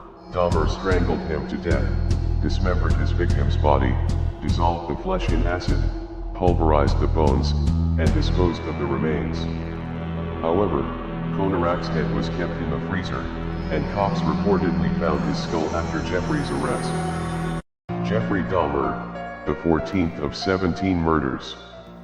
In 1991, Dahmer traveled to Chicago to attend a gay pride parade. It was there he met Turner, who was waiting at a bus station. Dahmer lured the young man back to Milwaukee, Wisconsin, and invited him into his apartment. It was there he drugged, strangled, and dismembered Turner's body. The body had been dissected and scattered all around his apartment. Dahmer then preserved some of Turner's body parts in his freezer. His torso was placed in the freezer first, followed by his head and internal organs. Jeffrey Dahmer, the 15th of 17 murders. Just days after Dahmer killed 20-year-old Matthew Turner, he met Weinberger in Chicago. The two then took a Greyhound bus to Milwaukee to spend the weekend together. However, Weinberger's weekend getaway quickly went south, after Dahmer drugged him, and injected boiling water through his skull. The injection put Weinberger into a coma. He died 2 days later. Jeffrey Dahmer, the 16th of 17 murders. Oliver Lacey moved to Milwaukee from Chicago. Dahmer introduced himself to Lacey as a professional photographer and quickly charmed the aspiring bodybuilder. Lacey then went back to Dahmer's home for a photo shoot. Lacey was drugged and strangled with a leather strap. Dahmer had sex with the corpse before dismembering and decapitating him. Dahmer put his head and heart in the refrigerator. His skeleton was retained to adorn one side of the private shrine of skulls and skeletons Dahmer was in the process of creating when arrested 1 week later. Jeffrey Dahmer, the 17th of 17 murders. Joseph Breithaupt met the serial killer at a bus stop in Milwaukee on July 19, 1991. Dahmer lured the 25-year-old back to his apartment by offering him $50 to pose nude. Whilst in the serial killer's apartment, Breithaupt was drugged and strangled to death. Dahmer dismembered him and kept his skull and torso in his apartment as gruesome souvenirs of the evil crime. The victim's body parts were found in Dahmer's freezer only 3 days later, when the killer was finally caught by the police. Daniel Camargo Barbosa was a serial killer and a child and woman murderer, believed to have possibly raped and killed over 150 victims, primarily targeting female children, as they were more likely to be virgins. He confessed to killing 72 victims. He strangled young girls in Colombia and was arrested, but he escaped from prison, and started killing in Ecuador. From 1984 to 1986, Camargo committed a series of at least 54 rapes and murders in Guayaquil. He was rearrested in 1986. Camargo was killed in jail by the nephew of one of his victims. Good. Surinder Kohli and Moninder Singh Pander. Between 2005 and 2006, a domestic servant of Indian businessman, Moninder Singh Pander, Surinder Kohli, kidnapped, raped, murdered, and dismembered 19 people, mostly children. Kohli, under the alias Satish, later confessed to killing 6 children and a 20-year-old woman referred to as Pyle after sexually assaulting them. The police said that there were at least 31 child victims. Kohli also had confessed to the consumption of the victims' livers and other body parts. It was alleged that Kohli would lure the children to the house, offering them sweets and chocolates, murder them and have sex with the corpses. He and his co-accused Moninder Singh Pander was convicted and sentenced to life. Jack Owen Spillman, the werewolf butcher. Spillman was convicted of the April 1995 murders of Rita Huffman, 48, and her daughter Mandy, 15, and the 1994 murder of Penny Davis, 9. Huffman and her daughter were both found in their East Wenatchee, Washington home, sexually mutilated and posed in provocative positions. Spillman's pickup was stopped by an East Wenatchee police officer in the parking lot of a VFW hall nearby that evening, and subsequently, a 12-inch knife covered in blood was recovered there. It appeared to match a knife set in the victim's house. Spillman pleaded guilty to 3 counts of first-degree murder, and was sentenced to life in prison in 1996. He is serving his sentence at Washington State Penitentiary. The New York Zodiac is an American serial killer who struck New York City from 1990 to 1993. Before being caught on June 18, 1996, Seda killed 3 people and wounded 6 others, 4 critically. Seda is believed to have admired the Zodiac killer for avoiding capture. He was a recluse obsessed with astrology and death. Seda was formally charged in the case on June 21, 1996, convicted in 1998, and sentenced to 232 years imprisonment. Seda shot people throughout New York City, sending taunting messages to the police after each crime.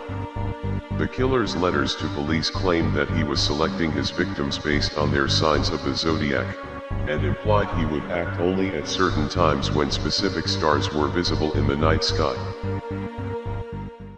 The shotgun stalker, James Swan, is an American serial killer whose random drive-by shotgun shootings in Washington, D.C. in 1993 earned him his nickname in the press. Swan drove to Washington to carry out the attacks, which took place in the Mount Pleasant and Columbia Heights neighborhoods. Each of the attacks followed a standard format. Swan would slow his car down next to a pedestrian and fire a 20-gauge shotgun at the target before driving away. Swan killed 4 people and injured 5 in 14 attacks before he was apprehended by the Metropolitan Police on April 19, 1993. Swan was found not guilty by reason of insanity and confined to St. Elizabeth's Hospital. He claimed to have been driven to the killings by voices in his head. Robert Black was a Scottish serial killer who was convicted of the kidnap, rape and murder of 4 girls aged between 5 and 11 in a series of killings committed between 1981 and 1986 in the United Kingdom, the rape and murder of 3 girls on May 19, 1994 and the kidnapping of a 4th girl, and had earlier been convicted of the kidnapping and sexual assault of a 5th. He was sentenced to life imprisonment. He was convicted of the 1981 sexual assault and murder of 9-year-old Jennifer Carty in 2011, and was regarded as the prime suspect in the 1978 disappearance and murder of 13-year-old Jenna Tate. Black may also have been responsible for several other unsolved child murders throughout Britain, Ireland, and continental Europe between 1969 and 1987. He died of a heart attack in 2016, aged 68. Ricky Lee Green was an American serial killer who murdered at least 4 people in Texas between 1985 and 1986. On March 27, 1985, he killed 16-year-old Jeffrey Davis. His nearly decapitated, mutilated, and castrated body was found the next April in a swamp near the Fort Worth Nature Center and Refuge. On October 12, 1985, Green picked up 28-year-old Betty Jo Monroe, and then drove to the Greens' mobile home in Boyd. There, she was sexually assaulted, stabbed 17 times, struck with a hammer, and one of her breasts was mutilated. Green left the woman's body in a rural area in Flatwood. On November 23, Green met 27-year-old Sandra Lorraine Bailey at a club in Fort Worth. Bailey was sexually assaulted at Green's Fort Worth home, stabbed 30 times and bludgeoned with a hammer. Gerald Parker is an American serial killer who raped and murdered 5 women in Orange County, California in 1978 and 1979. On July 19, 1979, he entered the apartment of Jane P. through an open window. He grabbed a piece of wood, hit her over the head several times, and raped her. On February 2, 1980, Ada Demi Ryan was locking her car in the underground parking garage when Parker struck her numerous times with a metal pipe. He dragged her several feet, took off her necklace, looked through her purse, and lifted up her skirt. A witness across the street observed Parker standing over Demi Ryan and yelled at him to stop. Parker ran off. 2 weeks later, 13-year-old Paula S. was walking home from a drugstore in Tustin. He raped her and later admitted to police that if she had been older he would have killed her. Did you at any time ever use an ice pick? No, sir. You struck Miss Lamp with a sledgehammer. Do you recall the sledgehammer which was introduced? Yes, sir, I recall it. Was that true? No, sir. Lawrence Whitaker, with an IQ of 138, dragged high school girls into his van, then murdered them by twisting a coat hanger around their throat with a pair of pliers. When his tape recording of one murder was played in court, people rushed outside and vomited. They touched Miss Ledford on the breast with cold metal pliers. If you listen to the tape, you'll hear those pliers being replaced in a toolbox a few seconds later. Oh, what did you touch her on the breast for with a pair of pliers? To shock her with the cold metal. Since I have been in Dade County, I've been allowed to... Don't shake your finger at me, young man. Don't shake your finger at me, young man. But Bundy couldn't stop the testimony of 3 co-eds who miraculously survived his brutal fury. My teeth were knocked out. I had broken facial bones. I had a broken arm and a crushed finger. Her jawbone was held together by a metal pin. I had 5 skull fractures and multiple contusions in my head. And because of the skull fractures, the 8th nerve was damaged and I lost the hearing in my left ear and the equilibrium. And I had a broken jaw and my left shoulder was pulled out of joint. Mr. Bundy? Yes. Would you point him out then for the court? Objection. I would like to point him out for the purpose of the motion.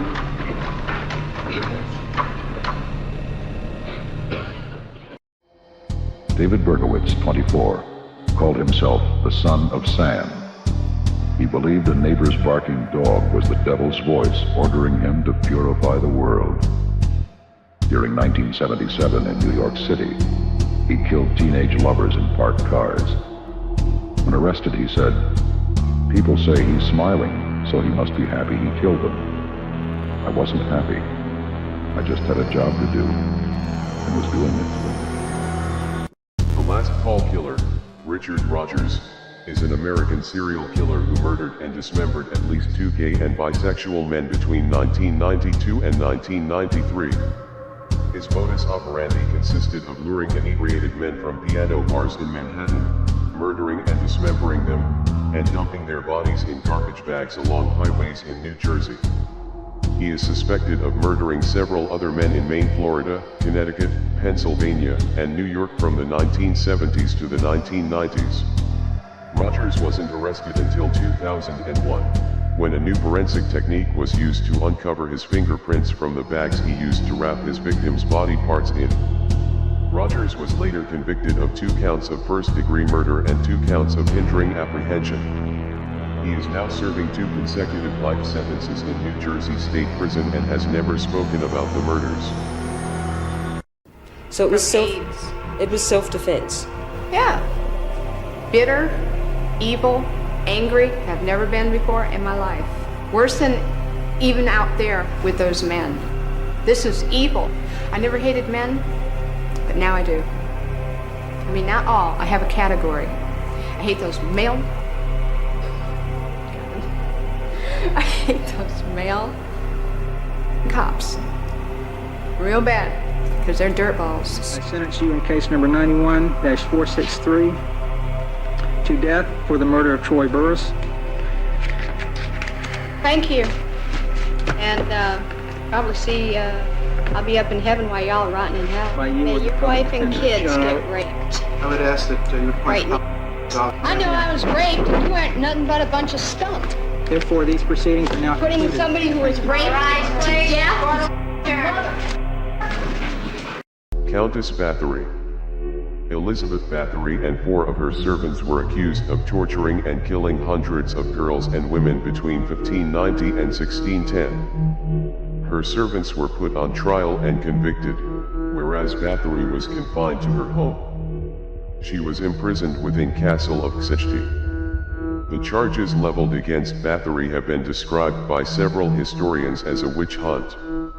Other writers have said that the accusations against Bathory were supported by testimony from more than 300 individuals, some of whom described physical evidence and the presence of mutilated dead, dying and imprisoned girls found at the time of her arrest. Legends describing her vampiric tendencies, such as the tale that she bathed in the blood of virgins to retain her youth, were generally recorded years after her death, and are considered unreliable. Hans Schmidt was a German Catholic priest, rapist, convicted murderer, and suspected serial killer. He was executed at Sing Sing prison in New York for murdering a woman in the United States. Schmidt remains the only Catholic priest in American history to face capital punishment. Hans was regularly beaten by his father and watched his father beating his mother. Even in childhood, Schmidt combined a deep religious devotion with bisexual promiscuity and a fascination with drinking blood and dismembering animals. Hans once beheaded 2 of his parents' geese and kept the severed heads in his pocket. He also frequented the village slaughterhouse daily, where he would watch the death and dissection of farm animals.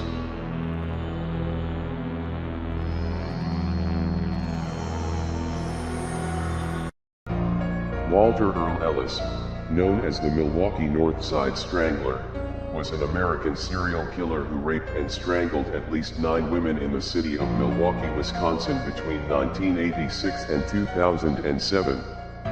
Until May 2009, the killings were considered to be independent of one another, but were then linked together via DNA profiling. Ellis would be arrested as a suspect on September 7, 2009, and convicted for the 7 murders in February 2011, receiving 7 consecutive life sentences without the chance of parole. The Northside Strangler victims were black women who ranged in age from 19 to 41. John Justin Bunting is an Australian serial killer who was the ringleader in the Snowtown murders. The Snowtown murders were a series of murders committed by John Bunting, Robert Wagner, and James V. Lasakis between August 1992 and May 1999, in South Australia. On May 20, 1999, the remains of 8 victims were found by the South Australian police in 6 plastic barrels in an unused bank vault. A piece of the flesh of the 11th and final victim, David Johnson, was fried and eaten by Bunting and Wagner. Robert Joe Wagner and Bunting, sentenced to 11 consecutive life sentences without the possibility of parole. During his crimes as a serial killer, he was known to commit acts of cannibalism, torture, strangle and murder his victims. The Forest Park Killer, Todd Allen Reed, is an American serial killer and sex offender who raped and strangled 3 homeless women in Portland, Oregon between April and June 1999, later dumping their bodies in the Forest Park Reserve. Lilla Moeller, 28, was the first to be found on May 7, 1999, followed the next day by Stephanie Russell, 26, whose body was located only 80 yards from where Moeller was found. The third grisly discovery was the corpse of Tamara Eisen, 17, found on June 2nd. All 3 women were prostitutes and drug addicts, were found nude and strangled, and bore a striking resemblance to one another. Reed pleaded guilty to all 3 slayings February of 2001 and was sentenced to life in prison with no parole. The convicted serial murderer is also a suspect in several other slayings. The American Jack the Ripper. In April 1982, William Dean Christensen abducted 27-year-old Sylvie Trudel in Montreal. He brought her to an empty apartment where he raped, beat, and strangled her to death. He decapitated and dismembered her body with a hacksaw. That same month, Christensen strangled 26-year-old Muriel Gay, again dismembering the body afterwards. Both of their remains were discovered on April 27. On September 23, 1982, Christensen picked up 23-year-old Michelle Engiers in Scranton, Pennsylvania, and drove her to Dixon City, where he raped and stabbed her 30 times, killing her. On December 4, 1983, Christensen shot and killed 51-year-old Joseph Connolly outside a bar after an argument. Christensen was located a few hours later and arrested. Larry Dwayne Hall is an American murderer, rapist and serial killer who stalked and murdered numerous girls and women between 1981 and 1994. Hall traveled around the Midwest where he would often abduct, rape, torture, and murder girls and women. It is believed that Hall's first murder occurred when he was 18. 15-year-old Dean Marie Pyle Peters disappeared from her Grand Rapids, Michigan middle school in February 1981, and her body was never recovered. 12-year-old Deborah Jean Cole disappeared from her Indiana hometown in late August, which Hall is also suspected of. Over the next 13 years, numerous female corpses, some as young as 10 and some unidentified, were discovered and later attributed to Hall due to their bodies being strangled and sexually mutilated. His final assumed killing took place in early October 1994. The London chambermaid slayer, Gerald Thomas Archer, was a Canadian serial killer who was active in and around his hometown of London, Ontario from January 1969 to January 1971. All 3 of his confirmed victims were female hotel employees. Jane Woolley, 62, was beaten and stabbed to death in her York Street, London apartment on January 31, 1969.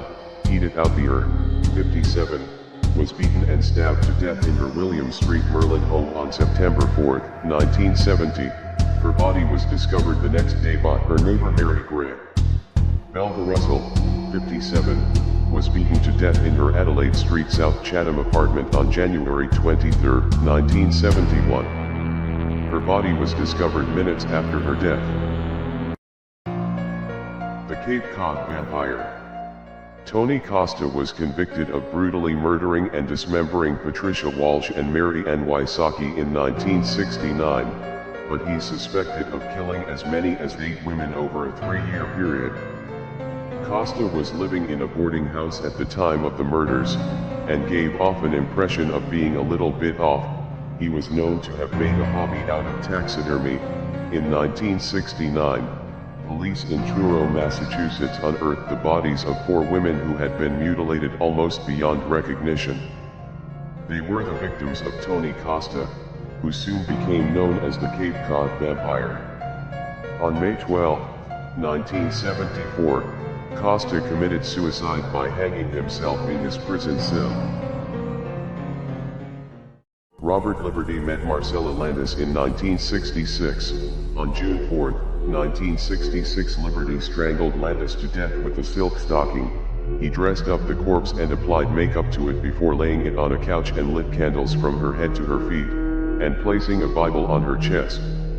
On March 12, 1970, Liberty fatally shot one of his roommates, 25-year-old Thomas Astorina. Liberty, now on the run, befriended Canal Beerley. On June 6, Liberty and Beerley were hitchhiking in Long Beach. They were picked up by 17-year-old Richard Krytok. They broke into the apartment of 53-year-old Robert J. Irion. At midnight, Liberty killed Irion by fatally beating him to death. He displayed the body on the bedroom floor and lit candles on the head. He then wrote on the bedroom door, "The candlelight killer strikes again, and catch me if you can." Cleophas Prince Jr. is an American serial killer who murdered 6 women in San Diego County, California, from January through September 1990. Prince entered the female victim's residence during daylight hours through an unlocked door or window, during or just after they bathed, and stabbed them to death with knives taken from their kitchen. In January, Tiffany Schultz was stabbed to death, and in April, Janine Weinhold met the same fate. Later in April, Holly Tarr from Michigan, who was visiting her brother at his apartment, was killed. Prince's next and last kills were the murders of Pamela and Amber Clark in University City. The mother and daughter were killed in their home in September of 1990. Prince was arrested and eventually found guilty of all 6 murders on July 13, 1993. Sentenced to death, he awaits his fate on San Quentin's death row. Was there something sexual in the dismemberment of the bodies for you? As time went on, yes, I did get there was a sexual part to that. I started saving the skeletons and preserving other parts, and one thing led to another. It took more and more deviant type behaviors to satisfy my urges, and so it just spiraled out of control. Why the cannibalism? That was another step.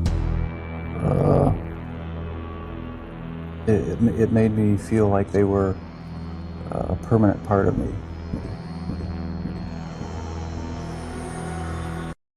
I will accept these pleas of guilty, and adjudge you Dennis L. Rader guilty of murder in the first degree in count 1, a Class A felony, murder in the first degree in count 2, a Class A felony, murder in the first degree in count 3, a Class A felony, murder in the first degree in count 4, a Class A felony, murder in the first degree in count 5, a Class A felony, murder in the first degree in count 6, a Class A felony, murder in the first degree in count 7, a Class A felony, murder in the first degree in count 8, a Class A felony, murder in the first degree in count 9, a Class A felony, and murder in the first degree in count 10, a Class A felony.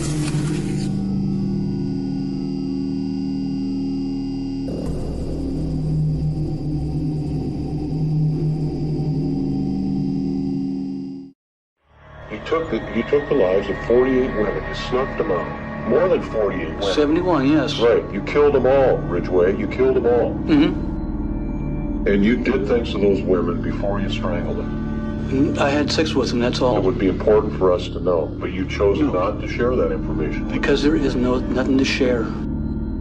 I believe there is. You're lying again. No, the thing that I did to them was, the major thing was when I dropped them is when they died slow. I could count to 60 and they're dead. They died slow because I was choking them. Can you tell me why you cut off the breasts of one victim? To do something different. I mean, she was already dead. I mean, it wasn't something that she was alive. And I wanted to create a sensationalism. But I mean, you still have to have the balls to do this. I mean, It's not hard. It's just a body.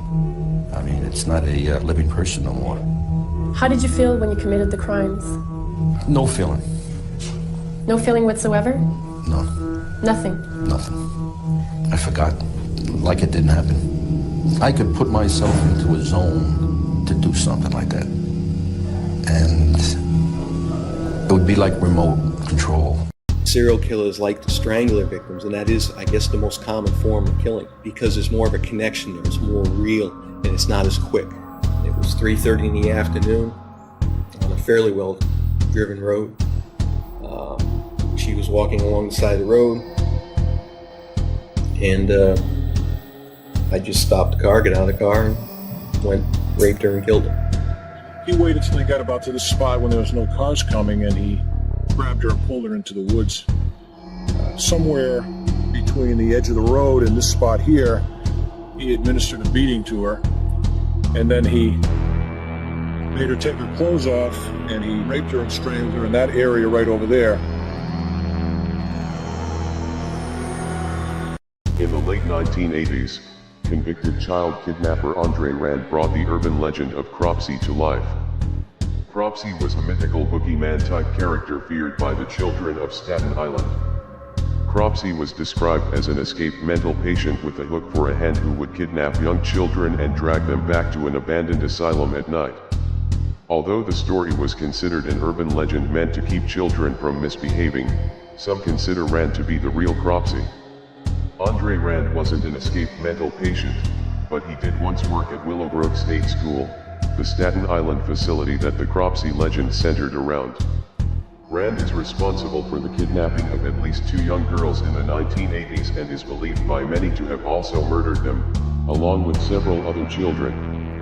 This man, who emerged seemingly from myth, outraged a close-knit community with his crimes and will forever merge with legend as a cautionary tale. The Osmington shooting was a familicide in Osmington, Western Australia on May 11, 2018, in which Peter Miles, a 61-year-old retired high school farm manager, shot dead his wife, daughter, and 4 grandchildren, before calling police and then committing suicide. It is the worst shooting incident in Australia since the Port Arthur massacre of 1996.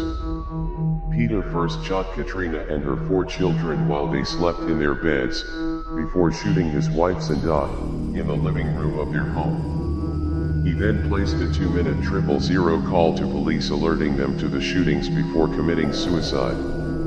A suicide note was also confirmed to have been found. Peter was also found to be on SSRI-class antidepressants at the time of the incident.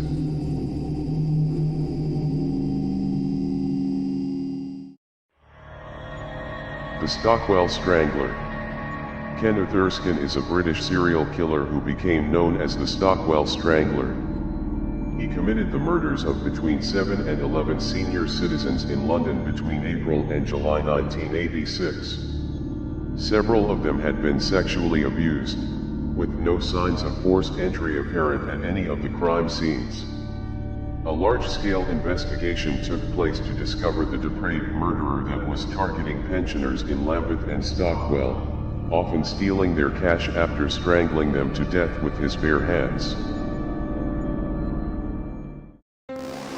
The cul-de-sac killer, Stephen Akinmurel, was a suspected serial killer who was charged with murdering 5 elderly people between 1995 and 1998 and was accused of killing at least 2 other people. He confessed to several murders but committed suicide before his trial. He had a history of mental illness and had carried out crimes against the elderly from the age of 11. Akinmurel's suicide note in August 1999, he admitted to the crimes, saying that he regretted them and feared he would kill again. Detective Superintendent Bob Denmark of Lancashire Police said Akinmurel was a very dangerous and disturbed young man. I've interviewed him personally and regard him as one of the most dangerous men I have ever met. I would always have been concerned about his propensity to kill. Herbert Richard Baumeister. In the late 80s and 90s, Herbert Baumeister would lure gay men back to his pool house, then strangle them with a hose, burn the bodies, and dump them in the woods behind his home. Baumeister had his pool area decorated with mannequins that were set up to seem like they were having a pool party. A resident of the Indianapolis suburb of Westfield, Indiana, Baumeister was under investigation for murdering over a dozen men, most of whom were last seen at gay bars. Police found the remains of 11 men, 8 identified, on Baumeister's property. Baumeister shot himself in the head after a warrant was issued for his arrest. He was later linked to a series of murders of at least 12 men along Interstate 70. Mr. Cruel. In the late 1980s and early 1990s, Mr. Cruel, as dubbed by media, has clocked up 3 confirmed attacks and is the prime suspect in the abduction and murder of a 4th girl, 13-year-old Chinese-Australian Carmaine Chan. Chan was taken from her home in Templestowe at Night Point in 1991 and her body was found a year later in a landfill area in Thomastown with 3 bullet holes in the back of her skull. Mr. Cruel's attacks have chilling similarities. He monitored and observed the victim and their family prior to the attack. He covered his face with a balaclava at all times. He was soft-spoken and unhurried. He bound and gagged the parents and siblings of his victims. He demanded and searched for money. He demanded his victims brush their teeth. And he used a neck brace to tie his victims to a bed following each abduction. Stuart Wilkin, an African serial killer, cannibal and necrophile, having killed individuals from 2 distinct victim types, female prostitutes and young boys. Wilkins raped and murdered 10 victims between 1990 and 1997 in Port Elizabeth, on the east coast of South Africa. Wilkins committed acts of cannibalism and necrophilia during his crimes. Wilkins was reported to have cut off and ate a nipple of one of his victims. One of his victims was his own daughter, who disappeared in 1995. Her body was found in 1996 wrapped in a tarpaulin behind a Holiday Inn Garden Court in South Africa. Stuart Wilkin was sentenced to 7 terms of life imprisonment on February 23, 1998. What were you doing while you were strangling? Were you looking at them? Some I were, some I wasn't, some I was holding down, some I was looking out the window. Some I was just staring off into space. 34-year-old Joel Rifkin is a self-confessed serial killer on New York's Long Island. He may have murdered as many as 17 prostitutes. Rifkin's crimes come to light in June 1993, when he is apprehended by New York State troopers patrolling Long Island's Southern State Parkway. Calculating, very intentional. He knew very well that it was wrong, and he took extraordinary steps to prevent himself from being caught. The jury needs just 2.5 hours to reach a verdict. As to count 1, murder in the 2nd degree, what is your verdict? Guilty. Rifkin is given the maximum sentence of 25 years to life. Trevor Joseph Hardy is a convicted British serial killer who murdered 3 teenage girls between December 1974 and March 1976. In 1977, he was found guilty and was sentenced to life imprisonment. Janet Leslie Stewart, 15, was stabbed to death on New Year's Eve 1974 and buried in a shallow grave in North Manchester. Wanda Scala, 17, was murdered in July 1975 on Lightbone Road, Miston, while walking home from the hotel where she worked. She had been hit over the head with a brick and sexually assaulted. Her body was found partially buried on a construction site. In March 1976, after walking home from a staff party, Sharon Mossoff was stabbed and strangled with a pair of tights prior to being dumped in the Rochdale Canal at Failsworth, Oldham. The bodies of Scala and Mossoff were found stripped and mutilated. Scott Lee Kimball is a convicted serial killer who murdered at least 4 people over a 2-year period. investigators strongly suspect him in as many as 21 other unsolved killings. 2 of Kimball's victims were people close to him, the daughter of his third wife, and his own uncle. His second wife, who bore his 2 sons, claims he twice kidnapped and raped her. There was an open arrest warrant for him from the second assault, which occurred after he absconded from work release. He also allegedly attempted to kill his son, but no charges were filed in the incident due to legal complications.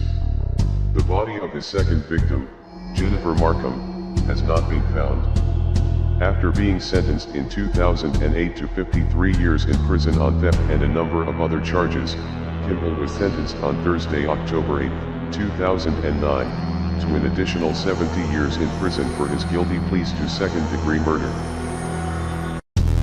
Cesar Barone was an American serial killer. Barone murdered Margaret Schmidt, 61, in her Hillsborough home in April of 1991. She had been raped before being strangled to death.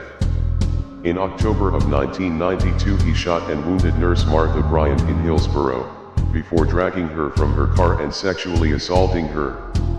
He then shot her in the head at close range. His next victim was Shanti Woodman, 23, who Barone also sexually assaulted and shot to death in Portland during December of the same year. The sex killer's final victim was 51-year-old Betty Williams, who suffered a heart attack during the attack in her Portland apartment in January of 1993. Barone was given 89 years for Williams' killing, but received the death penalty for the slayings of Schmidt, Bryant, and Woodman, but died of cancer at the Oregon State Penitentiary in Salem. Warren James Bland started his career of violent crime in 1958 by slashing a man at a gas station. By the time he kidnapped, sexually assaulted and killed 7-year-old Phoebe Ho in 1986, he had already been convicted of rape, child molestation, kidnapping, and torture, and had spent most of his adult life in prison. The disappearance of Phoebe in December of 1986, while on her way to school in South Pasadena, California, sparked a media frenzy and a massive search, which ended after a week with the discovery of her battered and torn body in a ditch in Riverside County. Bland was sentenced to death in 1993 and he died in prison on August 30, 2001. Christine Mulborough, born 1970, is a French serial killer and former nurse. She was arrested in 1998 on suspicion of having killed as many as 30 patients. She confessed to some of the murders, but claimed she had done so at the request of the patients, who were all terminally ill. The families of several of her victims strongly denied that their relatives had expressed any will to die, much less asked Mulborough to kill them. She was sentenced to 10 years in prison in 2003, for the murders of 6 patients, then to 12 years in appeal. Psychiatrists who examined her concluded that she had a morbid fascination with illness and was aware of what she was doing, is not the Madonna of euthanasia she makes herself out to be, but on the contrary, a woman who is unbalanced and who deliberately overstepped her authority. Stephen Port became known as the Grinder Killer after he drugged and murdered 4 young men. The twisted murderer used the dating app to target his victims before luring them back to his flat in Barking, London. Anthony Malgate, 23, Gabriel Covered, 22, Daniel Whitworth, 21, and Jack Taylor, 25, were all attacked and killed by Port between June 2014 and September 2015. Post-mortem examinations on the 4 young men who died revealed that each had died from a drug overdose featuring high levels of GHB, but Port surreptitiously used other drugs on his victims: amyl nitrite, poppers, Viagra, mephedrine, and methamphetamine. Port is currently serving a whole life sentence, one of just 60 in the UK. Port used a number of internet hookup sites and apps as a means of initially contacting his victims. Ronald James Ward Jr. was an American serial killer who murdered at least 3 women and 1 man in the span of several months in 2000. Initially convicted for the murder of Craig Petrich in Montana, He was later linked by DNA evidence to 3 other murders, which had occurred in Arkansas and California.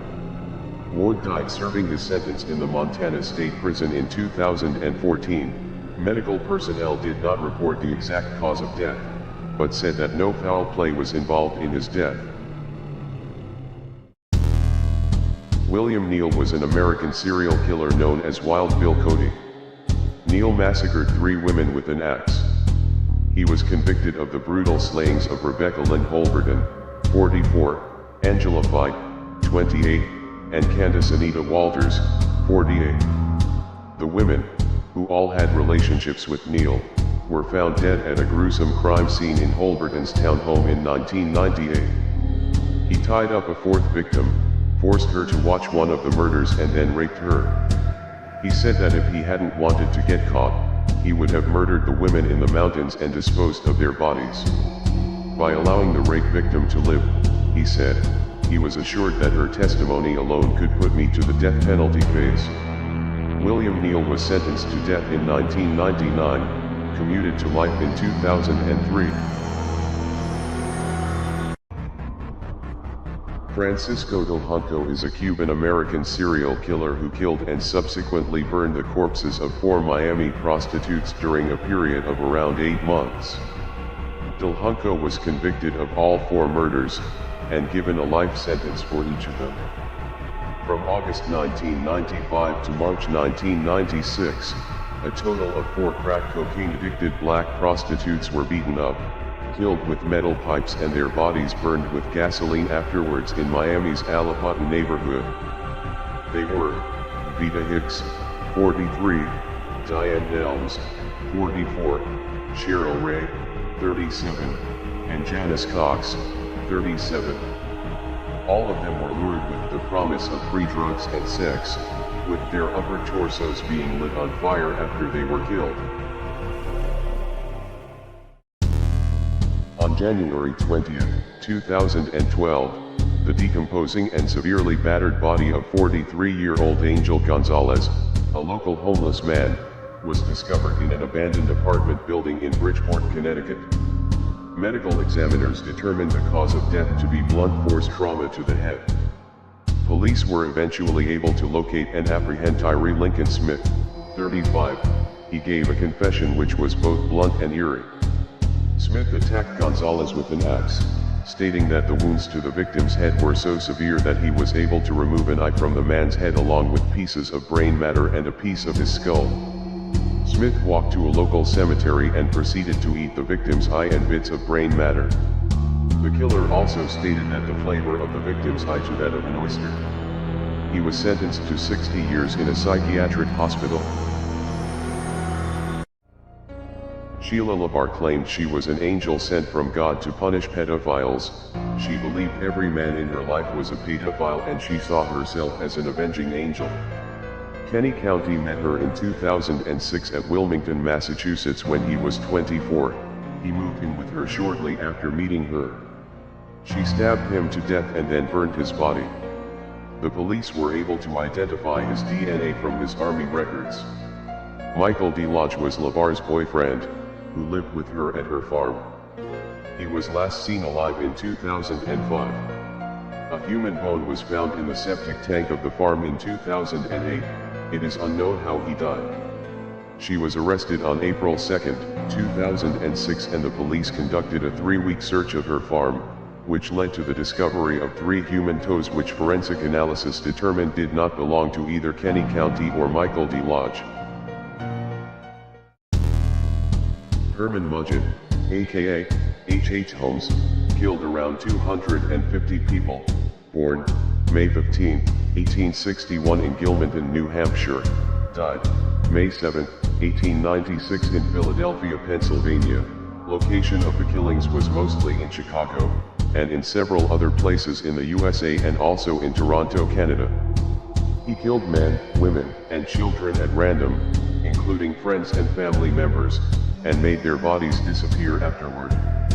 Holmes trapped, tortured, and murdered possibly hundreds of guests at his Chicago hotel, known as Murder Castle, which he opened for the 1893 World's Fair, equipped with secret passages, trapdoors, soundproof rooms, gas jets to asphyxiate victims, and a kiln to cremate the bodies, arrested in 1894, and hanged to death 2 years later.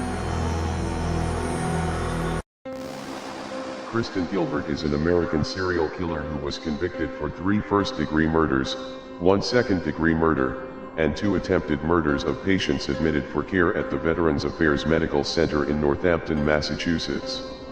She killed her patients by injecting them with epinephrine, causing them to have heart attacks.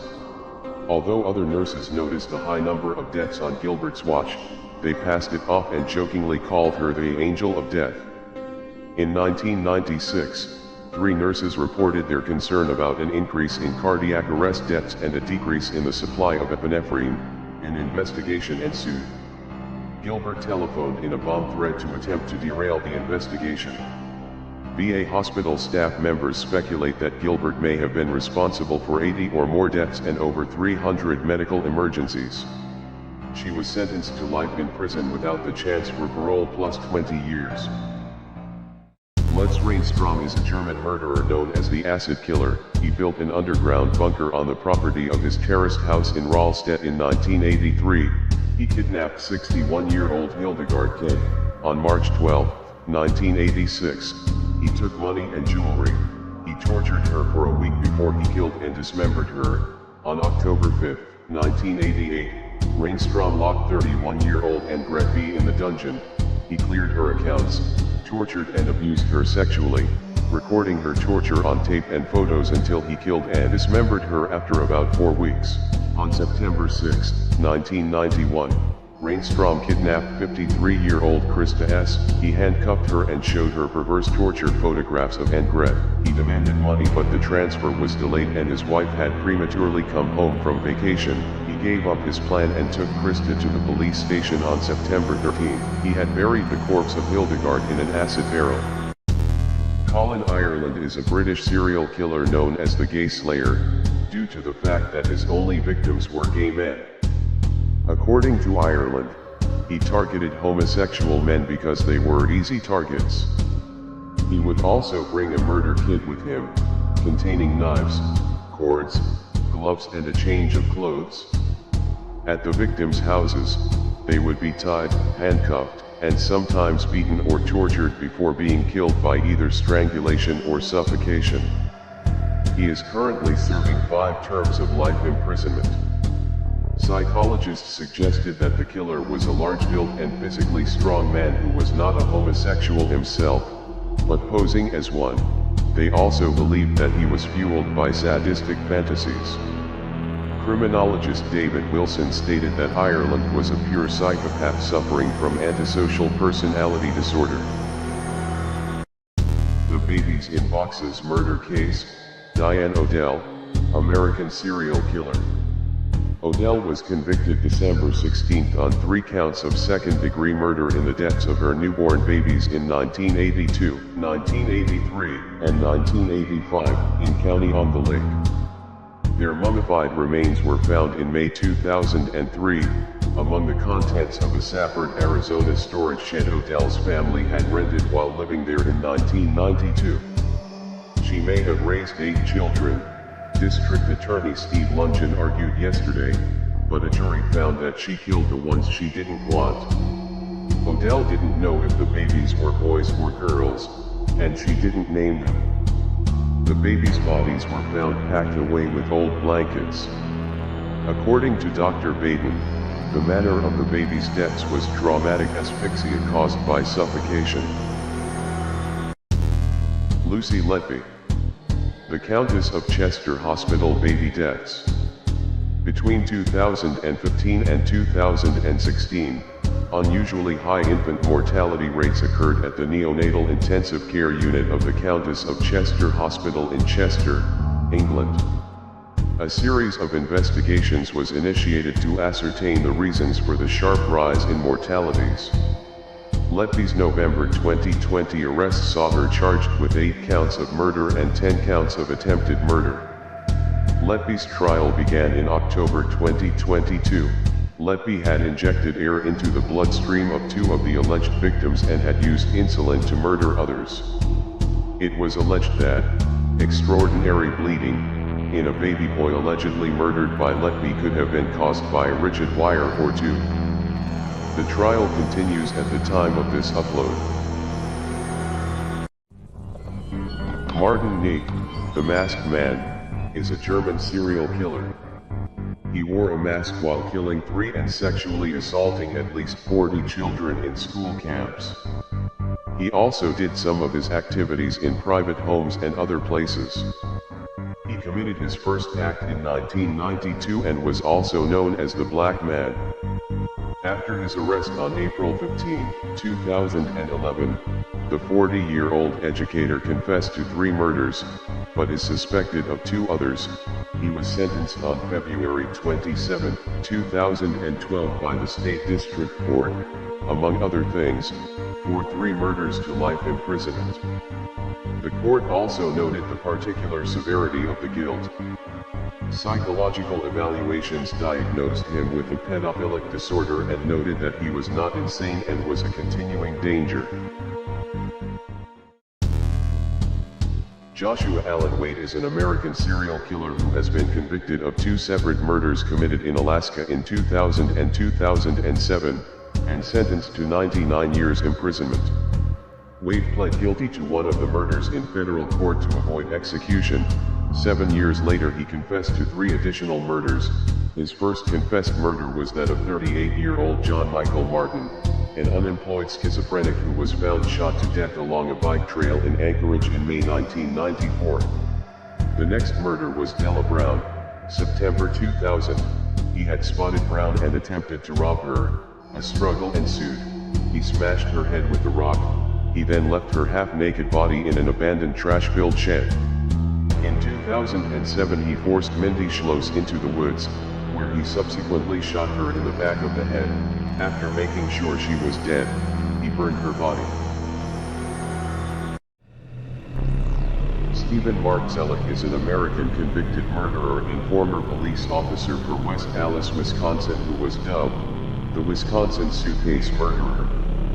He met his 2 victims, 19-year-old Jenny Gomez and 37-year-old Laura Simonson, through sadomasochism websites. Gomez was killed in Wisconsin in August 2012 and Simonson was killed in Minnesota on November 2013. Zellick claimed both died accidentally during sex by choking them. He admitted that after causing their deaths, he put their bodies into suitcases and hid them in his home. The suitcases were later put into the trunk of his vehicle, and then dumped along a Geneva, Wisconsin roadway in tall grass. On June 5, 2014, a highway worker discovered the pair of discarded suitcases. Christopher J. Scarver Sr. is an American triple murderer who is best known for murdering his fellow inmates Jeffrey Dahmer, a serial killer, and Jesse Anderson, a murderer. Scarver robbed the Wisconsin Conservation Corps training program office for $15 and shot employee Steve Lohman in the head, killing him. Scarver was convicted and sentenced to life in prison and sent to the Columbia Correctional Institution in Portage, Wisconsin. He was assigned to a work detail with Jesse Anderson, a man who murdered his wife, and cannibalistic serial killer Jeffrey Dahmer. When the 3 were left unsupervised, Scarver got into a discussion with Dahmer and Anderson regarding Dahmer's crimes against African American individuals. Scarver beat them with a steel pipe, striking Dahmer in the head and savagely bludgeoning Anderson with it. Scarver also claimed that the prison staff had left him unsupervised with Dahmer on purpose, as they wanted him dead. Juana Barraza is a Mexican professional wrestler and serial killer dubbed the Old Lady Killer, sentenced to 759 years in jail for killing 11 elderly women. The killings began in Mexico City in the late 1990s. The authorities' estimated totals range from 24 to 49 deaths. All of Barraza's victims were women aged 60 or over, most of whom lived alone. She bludgeoned or strangled her victims, and afterward would rob them. Police reported that there was evidence of abuse in a number of cases. The prosecution said Barraza used objects such as phone cables, tights or the stethoscope she often carried with her to strangle her victims. Peraza blamed her mother for her actions. By killing these elderly women, she was taking out her rage on her mother, punishing them for the sins of her mother. New Zealand rampage killer, Brian Schleifer, quarreled with his wife in their bedroom before violently stabbing her to death with a knife. One of his sons went to investigate the noise and was shot. Schleifer then went to the barn where he shot his other son. The wife of one of his sons who lived nearby searched for the origin of the gunshots and was wounded by bullets on the way to the house. She ran back to her house and called the police. Schleifer next shot and stabbed his grandson in his bed, then shot his son's wife in the kitchen while she was talking to the police. The psychotic grandfather then returned to the barn where he shot his son and waited for his other son to return from work. Schleifer shot and stabbed him when he arrived, then went to the bushes near the house and shot himself. Schleifer's 9-year-old granddaughter hid from him in a wardrobe and survived. During the week of July 19, 1999, Mark Heath drove his 4 children, Sarah, 8, Holly, 6, Jack, 4, and Caleb, 2, to an isolated bush track south of Perth, Western Australia, and connected a hose to the car's exhaust.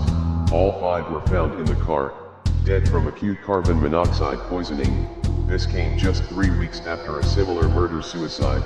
On July 3rd, Barbara Ann Warzykowski took Mark, 8, twins, Sarah and Luke, 5, Jesse, 4, and Dave, 1, for a drive in the family's 7-seater van to a remote track southeast of Perth. She gassed them all. 9 months earlier, in October 1998, Ronald Jonker gassed himself and his 3 children David, 7, Aaron, 5, and Ashley, 17 months, on the northern outskirts of Perth. The Woodchipper murder, 1990, Richard B. Crafts. Hallie Crafts had known about her husband Richard's affairs with other women and had begun divorce proceedings against him. He told others that she had left and he didn't know where she was. Police found a blood smear on the side of the Crafts bed, and among Richard's credit card records, evidence that he had made several purchases before and after his wife's disappearance, including a new freezer, and $900 for the rental of a wood chipper.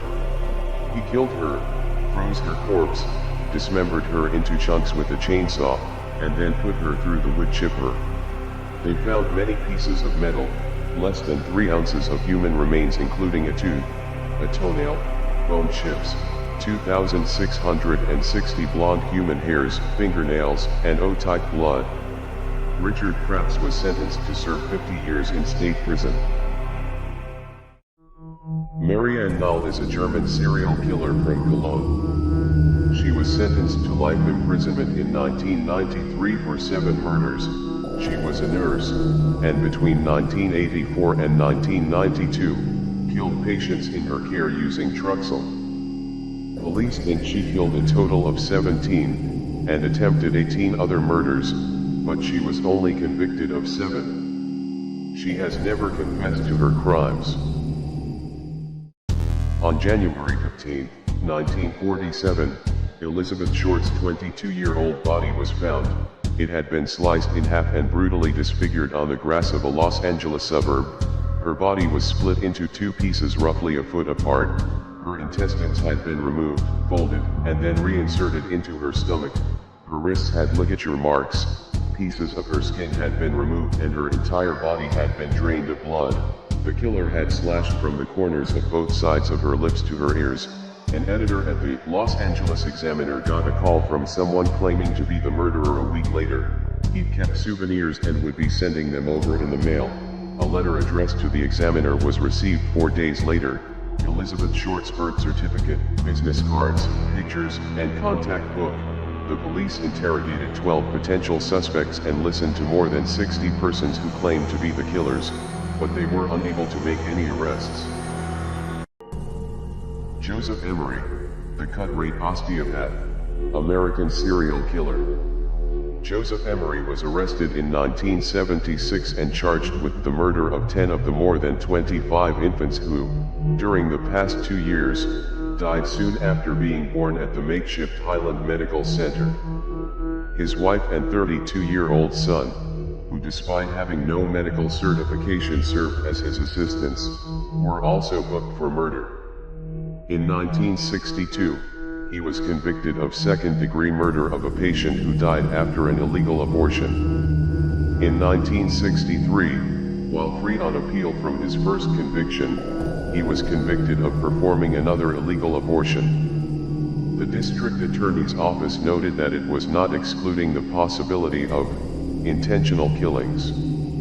The current status of the case is unknown. The Esher murderess, Mary Ann Brough.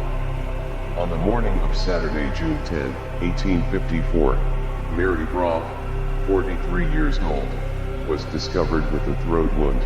6 of her 7 children were found dead in the house with their throats cut.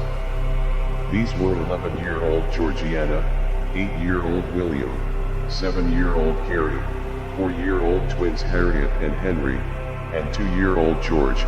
Mary's husband, George, suspected that his wife was being unfaithful to him, left their home and told Mary that he would be taking legal action to have the children taken from her custody. Mary Ann recovered from her injuries and was arrested. Despite a bias summing up by the judge, the defense of insanity was accepted by the jury, and they returned a verdict of not guilty on the grounds of insanity. She was ordered to be detained during Her Majesty's pleasure. Victim of cannibal, Armin Meiwes, agreed to be eaten. In 2001, Armin Meiwes from Germany posted an advert on the cannibalism fetish website, The Cannibal Cafe, looking for a well-built, 18 to 30-year-old to be slaughtered and then consumed. Many people replied to the advert, but all of them got cold feet, apart from Bernd-Jürgen Armando Brandt. The videotape Meiwes made of himself dismembering Brandt is stomach-churning to say the least. Meiwes amputated the victim's penis and they both attempted to eat, but it was too chewy. Brandt then took 20 sleeping pills to kill himself, but this was not a success and he slowly bled out from the amputation. Meiwes murdered Brandt by slicing his throat and consumed the remains over a period of 10 months. He was sentenced to life imprisonment after stating to a psychiatrist that his fantasies of devouring people had not subsided. Patrick McKay, the psychopath. Age 13, he was institutionalized for trying to set fire to a church and sent to a secure institution for mentally ill young offenders. Despite McKay's violent outbursts, he was eventually discharged as his superficial charm allowed him to work the system in his favor. It was the system that failed to protect society as he began to develop as a serial killer. He killed 11 victims between February 1974 to March 1975. McKay hacked at the skull of a priest at his home and watched him bleed to death. On another occasion, he stabbed an elderly woman to death during a robbery and drowned a helpless tramp in the River Thames. 2 psychiatrists confirmed that McKay was suffering from a severe personality disorder and that he was effectively a psychopath. His trial only lasted 20 minutes as he pleaded guilty to 3 counts of murder and received 3 consecutive life sentences. Gary Heydnik suffered from schizoid personality disorder and had spent the majority of his life in and out of psychiatric hospitals. Between November 1986 and March 1987, he kidnapped, tortured, and raped 6 women, murdering 2 of them, in Philadelphia, Pennsylvania. While holding them captive in a self-dug pit in his basement floor, he would fill the pit up with water and not drown his victims, but have them stand in water up to their necks and then get electric wire and torture them while they were in the water. Heydnik wrapped duct tape around the mouths of the victims, and stabbed them in their ears with a screwdriver. What made it even worse was after he killed them he then would put the victims in a meat grinder and fed them to the other victims. Heydnik's last meal was 2 slices of cheese pizza and black coffee. He was sentenced to death and executed by lethal injection in July 1999. Amelia Dyer, aka the Ogress of Reading. She was a sinister baby farmer responsible for the deaths of hundreds of infants. Dyer promised to help young women pregnant out of wedlock by finding them adoptive homes for their babies. After she charged them a fee, the newborns would then either be starved or suffocated to death. In 1896, a lifeless baby was discovered wrapped in parcel paper with her address. When police raided her house, they were overwhelmed by the stench of rotting flesh, and the bodies of more than 50 infants were uncovered. It's likely she killed between 200 to 400 children. Dyer tried to plead not guilty by reason of insanity, but in less than 5 minutes a jury reached the guilty verdict. Aged 60 years old, she was hanged at Newgate Prison in London. Harrison Cookie Monster Grab. In 1987, Harrison's apartment in Philadelphia was raided by police and they found the remains of 7 women. He told the police the bodies had been there when he first moved in, but later confessed to accidentally strangling them all during sex whilst he was under the influence of drugs. He had a Cookie Monster toy that he would sleep with, and his defense claimed he had 3 personalities: Frank, a drug addict and murderer; Junior, a 2-year-old who could not be without the Cookie Monster; and Marty, a likable handyman who was compliant with the police. His defense that he suffered from multiple personality disorder was rejected by a judge, and he was convicted of all 7 murders and 7 charges of desecrating a corpse. Due to his low IQ and mental illness suffered during his early years, he managed to skip the death penalty, and behind bars, he became an ordained minister. Helen Patricia Moore. In 1980, Moore was charged with the murder of 3 children and the attempted murder of 2 others whilst she was babysitting. The Sydney, Australian-born serial killer first murdered at the age of 16. Her first victim was her 16-month-old baby cousin who she suffocated in her cot. The following year, she attempted to suffocate a 12-month-old boy she was babysitting, but he survived. Months later, she also attempted to suffocate another 2-year-old boy who was left blinded and permanently brain damaged.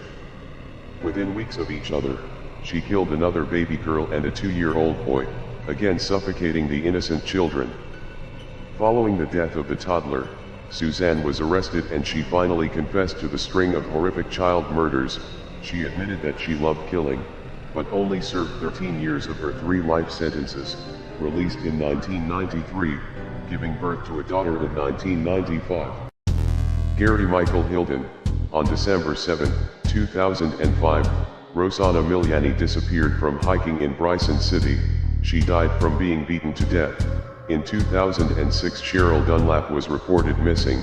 The police found her body alongside the highway, decapitated. On October 21, 2007, the body of Irene Bryant was found. Irene and John disappeared in the Pisgah National Forest. John died from a gunshot wound to the head. On December 6, 2007, the body of Michael Scott Lewis was found at Tomoka State Park, Florida. He was found decapitated and dismembered. On January 8, 2008, the body of Meredith Emerson was found in the North Georgia mountains. She had been hiking when Hilton attacked her with a knife. He killed and decapitated her. Hilton was later linked to and then charged with 3 additional murders. He was sentenced to life in prison.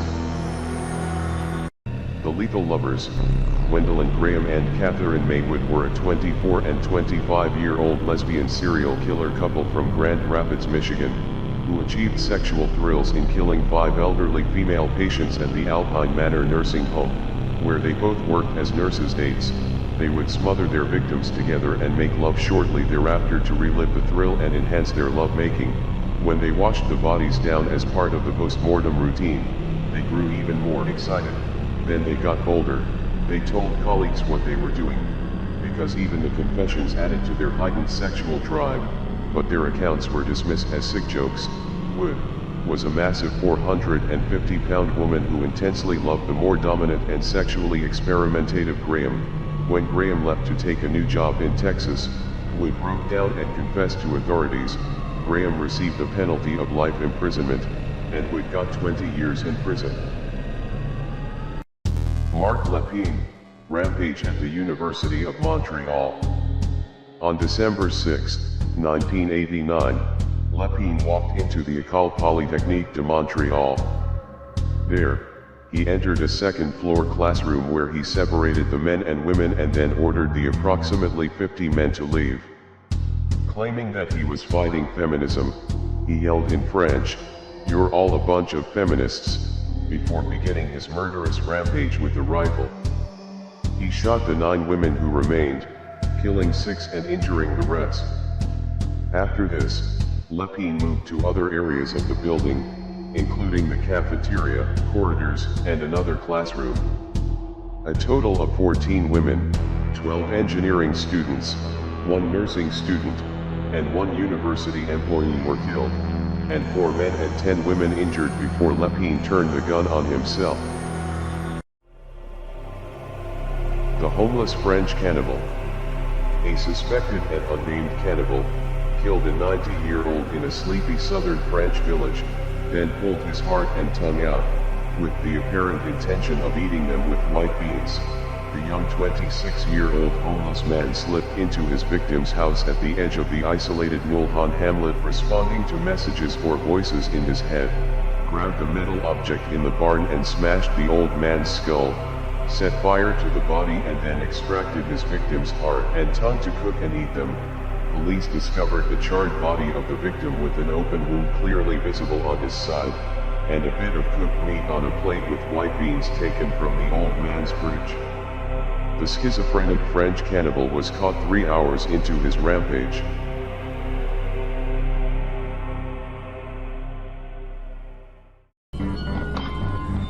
An expert in body dissection allegedly made herself the main beneficiary of a friend's will after she had murdered her and cut off her head. Former osteopath Gemma Mitchell, 38, is said to have needed at least £400,000 for a project to add an extra story to her home in Willesden, northwest London, ended in disaster. She had been pressuring vulnerable victim Mi Kun Chong, 67, to give her the money by doing a deal on her home. When Ms. Chong refused, Mitchell allegedly battered her to death with a blunt object and dumped the decapitated body more than 250 miles away in Salcombe, Devon. Mitchell denies the murder. The head was found 10 meters away and had been cleanly cut from the rest of the body. Mitchell had been a brilliant medical student and won a prestigious prize for her knowledge of the human body. Alan McMullen, murderer, stabbed a pregnant woman to death. In 2008, McMullen had on 3 occasions handed himself into police while armed with a knife and claimed a voice in his head was telling him to kill people. Each time he was admitted to a psychiatric hospital, doctors decided he was exaggerating his symptoms to gain admission to hospital. Sunday, June 7, 2009, at 4 p.m., Claire Wilson, who was 6 months pregnant, was walking to work. McMullen, who had been drinking all day, spotted her and started to follow. He plunged a long knife with much force through her back. She screamed and fell to the ground. The act was witnessed by several passers-by who quickly called emergency services. One local man even followed McMullen, who stayed close to the scene. When police approached him, he said, "I've got voices in my head telling me to do it. I've left my knife in her." He was jailed for a minimum of 20 years. Sagawa Issei, the Kobe cannibal, was a Japanese murderer, cannibal, and necrophiliac known for the killing of Renée Hardeveldt in Paris 1981. Sagawa shot her in the neck with a rifle. He raped her corpse, but he could not bite into her skin because his teeth were not sharp enough, so he left the apartment and purchased a butcher knife. He consumed most of her breasts, face, buttocks, feet, thighs, and neck, either raw or cooked. He then attempted to dump the remains of Hardeveldt's corpse in a lake, carrying her dismembered body parts in 2 suitcases, but was caught in the act and arrested by French police 4 days later and deported to Japan, but was controversially released unconditionally after 2 years of pre-trial detention due to the applicable laws and the way his case was processed in the courts of France and Japan. He died due to complications of pneumonia at a hospital in Tokyo on November 24, 2022, at the age of 73. Malala Forest murderer, serial killer, Dayton Leroy Rogers' MO was to pick up prostitutes and take them to secluded areas. He took at least 6 of them into the forest, tied them up, and killed them. The bodies of 6 of the women were found at a dump site located on privately owned forest lands outside Molalla, Oregon, and thus he was dubbed the Molalla Forest Murderer. Some of the victims were found with their feet severed, and one victim had been eviscerated from groin to sternum. The coroner's reports indicate that the injuries were likely suffered while the victims were still alive. Jennifer Lisa Smith was a convicted sex worker and drug addict. She was in Rogers' truck parked in a lot when he stabbed her 11 times in the breasts, abdomen, and back.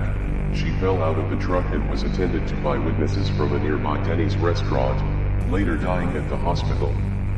Rogers was arrested and sentenced to life without parole. Susan Eubanks is an American murderer who murdered her 4 children, aged between 4 and 14.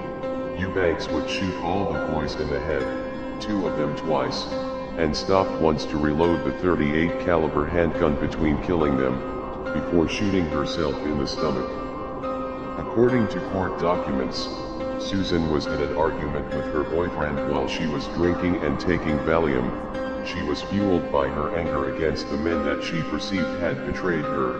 When she arrived at her home, she would grab a gun and fatally shoot the 4 children. She had killed her son's execution style. Deputies found Eubanks crying and clutching a bloody towel to her stomach. She would be convicted of all 4 murders and sentenced to death, and is currently incarcerated at the Central California Women's Facility, the home of California Death Row for Women. August 22, 1982, 11-year-old Richard Stetson disappeared near his home in Portland, Maine. His body was found the next morning. He had been strangled, then stabbed several times in the chest. Bite marks on the body were inflicted by a set of human teeth. Danny Everly, age 13, was delivering newspapers in Bellevue, Nebraska, when he vanished on the morning of September 18, 1983. When found, he was partially stripped. He had been stabbed repeatedly, then dumped. Detectives noticed bite marks on the body and his ankles had been bound before he died. On December 2, 12-year-old Christopher Walden disappeared while walking to school in Papillion, Nebraska, stabbed repeatedly. His corpse was found 2 days later. Serial killer John Juvir was eventually arrested and executed on July 17, 1996 by the electric chair in Nebraska. David Bullock killed at least 6 people in New York City between December 1981 and January 1982. The first victim was 42-year-old teacher James Weber. His body was found on December 5, 1981 in Central Park. A few days later, Bullock killed 23-year-old friend and prostitute Edwina Atkins. After shooting her, he set fire to her apartment. His next victim was 29-year-old Stephen Hassel. On December 15, Bullock shot him in his Manhattan apartment after covering his face with a pillow. The fourth victim was 50-year-old Heriberto Morales. Bullock shot him to death and set fire to the apartment before leaving. The last victim was 28-year-old Eric Fuller, whom Bullock shot on January 4, 1982 with a shotgun. He was also responsible for his roommate's disappearance. He shot him on December 23 and threw his corpse into the Harlem River. He was charged with 6 murders and sentenced to 150 years. Donald Murphy was convicted of murdering 2 prostitutes in Detroit in 1980. During this time, several similar murders occurred in the city, with Murphy himself confessing to committing at least 6 of them. Based on evidence in hand, the police charged him with the deaths of prostitute Cynthia Warren, beaten to death on October 23, and Cecilia Knott, stabbed and strangled 2 weeks later on November 7. Murphy also claimed prostitute Jeanette Woods, age 24, she had been raped, beaten and strangled on April 18, her throat slashed as a brutal afterthought. 2 months later, on June 14, the body of 22-year-old Diane Burks was found in Detroit, hogtied and strangled. On October 8, 26-year-old Betty Rembert was stabbed in the neck, finished off by crushing blows to the skull. He was sentenced to 2 concurrent 30-year prison terms. The castration serial murders were a series of murders of young men committed in at least 5 American states between August 1980 and November 1986. All the victims were kidnapped, shot in the back of the head and castrated post-mortem. They were initially considered unrelated due to the crime scene's geographic remoteness until 1989, when forensic evidence concluded that 2 of the victims had been killed with the same revolver, with the other 3 likely being related as well. In the 2000s, the police arrested a man of San Francisco, California, in whose house a can of preservative fluid containing a severed male scrotum was found. It was sent for examination in an attempt to identify the victim, but no DNA could be extracted. After examining the edges and shapes of the victim's wounds, the forensic pathologist concluded that the scrotum did not belong to any of the known victims. As of 2021, none of the killings have been solved. Joseph Robert Condreau, known as the Longview serial killer, was an American serial killer implicated in the kidnapping, sexual assault and murder of 3 children in or near Longview, Washington in the 1980s and 1990s. 8-year-old Chilla Silvernails of Kalama, who vanished in 1982. Her nude body was found the day after her disappearance. She had been raped and strangled. On November 21, 1996, 12-year-old Kara Rudd vanished after entering a car on the grounds of her middle school in Monticello. Police found Rudd's body inside an abandoned Volkswagen. She had been raped and strangled. Forensic evidence and DNA samples from the crime scene matched Condreau, who was arrested for Rudd's murder.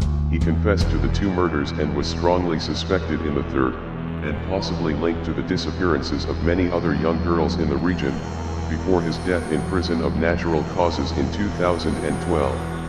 On September 9, 1996, Ivonets abducted 16-year-old Sophia Silva from her front yard in Spotsylvania County.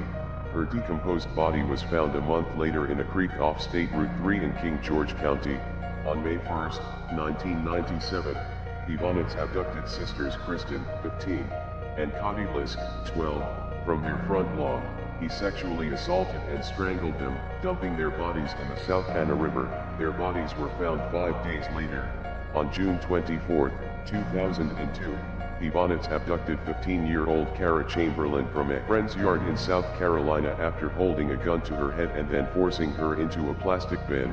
He took her to his apartment, raped her and tied her to his bed. She was able to free herself while he was asleep, escape, and identify him to the police. Ivonets fled after finding her gun and was tracked by police to Sarasota, Florida. As they surrounded him, he shot himself.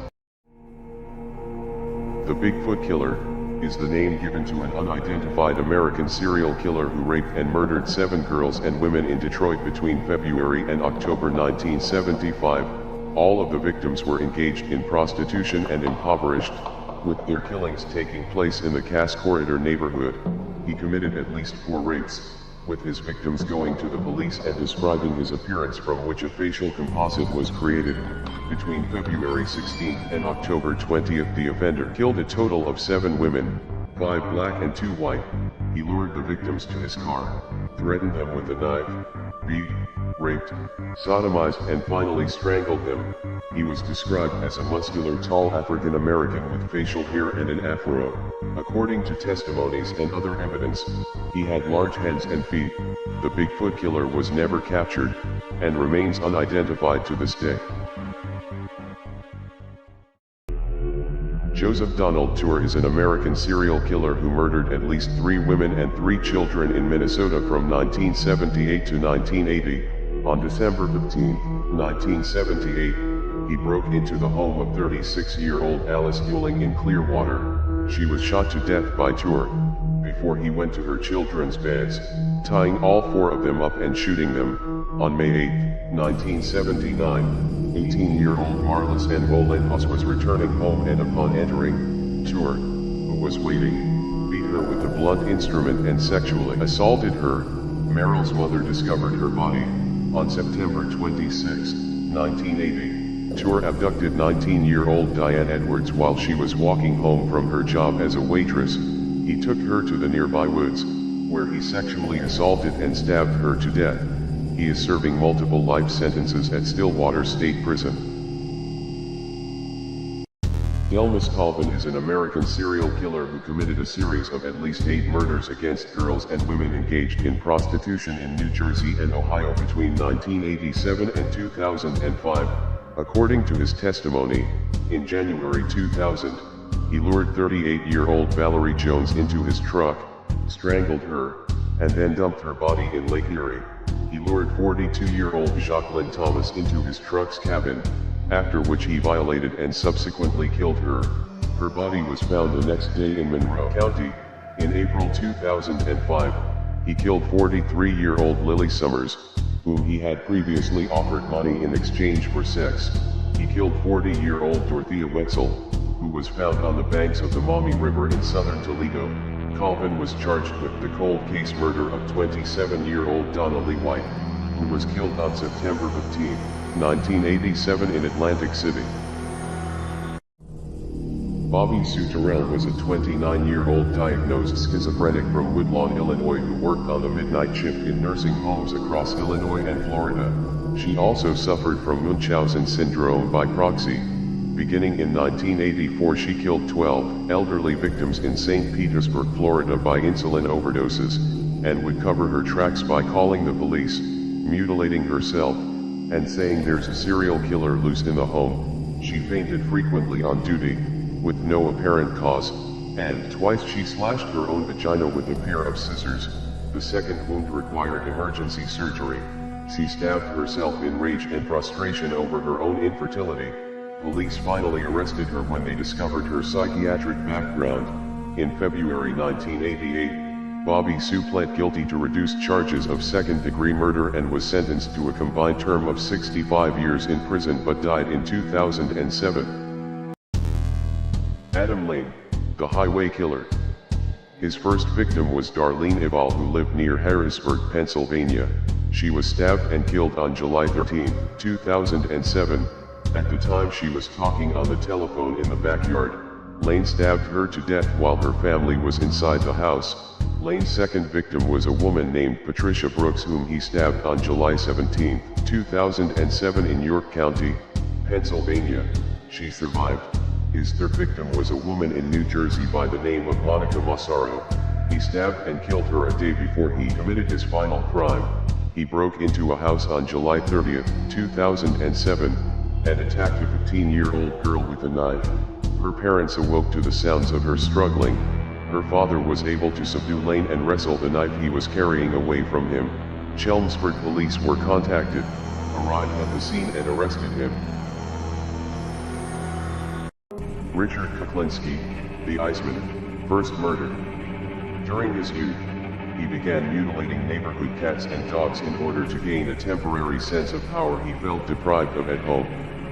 This is a young serial killer in the making, practicing what is known as victim selection. Later in life, the brutality develops and they begin to select human beings as their victim. In 1948, when Richard was 13 years old, he got his revenge on the leader of a small neighborhood gang that had been bullying him. After years of torment, Richard snapped and beat Charlie Lane to death with a wooden dowel. After Richard killed him, he cut Charlie's fingers off with a hatchet and pulled his teeth out with pliers to prevent the body from being identified. Richard then went after the rest of Charlie's gang and beat them all nearly to death with an iron rod. In a later interview, he said that this is when he learned that it was better to give than to receive. Oscar Ray Boland, American serial killer. On January 25, 1986, 25-year-old Natalie Blanche Holly left work around 1:30 a.m. Her body was found hours later by a morning jogger. She had been stabbed to death. On November 5, 1986, 17-year-old Stephanie Collins, a high school student, disappeared after finishing her shift at work. On December 5, 1986, her body was found wrapped in sheets and towels. She had been stabbed to death and her skull was also crushed. The same day, 26-year-old Terry Lynn Matthews went missing. Her car was found outside a post office with the engine still running. Her body was located later that day in some woods, wrapped in a white sheet. Her throat had been cut and she had been bludgeoned. Boland was executed by lethal injection at 10:16 p.m. on January 7, 2016. Tracy Marguerite Andrews is an English woman who murdered her fiancé, Lee Raymond Harvey. Andrews, a former model and barmaid, attacked Harvey in his car after they had stopped, following an argument on the way to their flat. Andrews brutally stabbed Harvey over 42 times. Jealous, possessive and volatile, Andrews had attacked Lee during a violent fit of rage, one of many he'd endured during their 2-year on-again off-again relationship. She claimed that Mr. Harvey was killed in a road rage attack, saying that a fat man with staring eyes had stabbed him over 30 times. Andrews was released in July 2011, having been refused official anonymity. She has started a new life under the name Tia Carter. She is banned from traveling within 25 miles of her victim's family without supervision.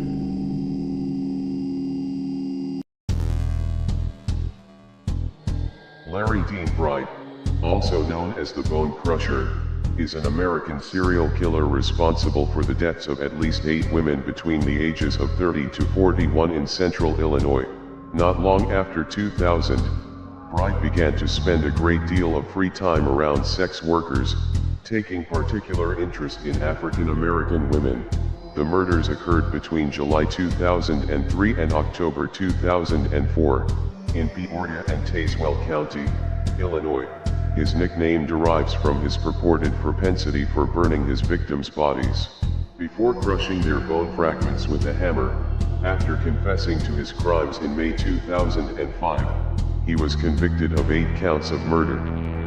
Bright will serve 100% of his sentences of natural life in prison without the possibility of parole. China P. Arnold, the microwave baby killer.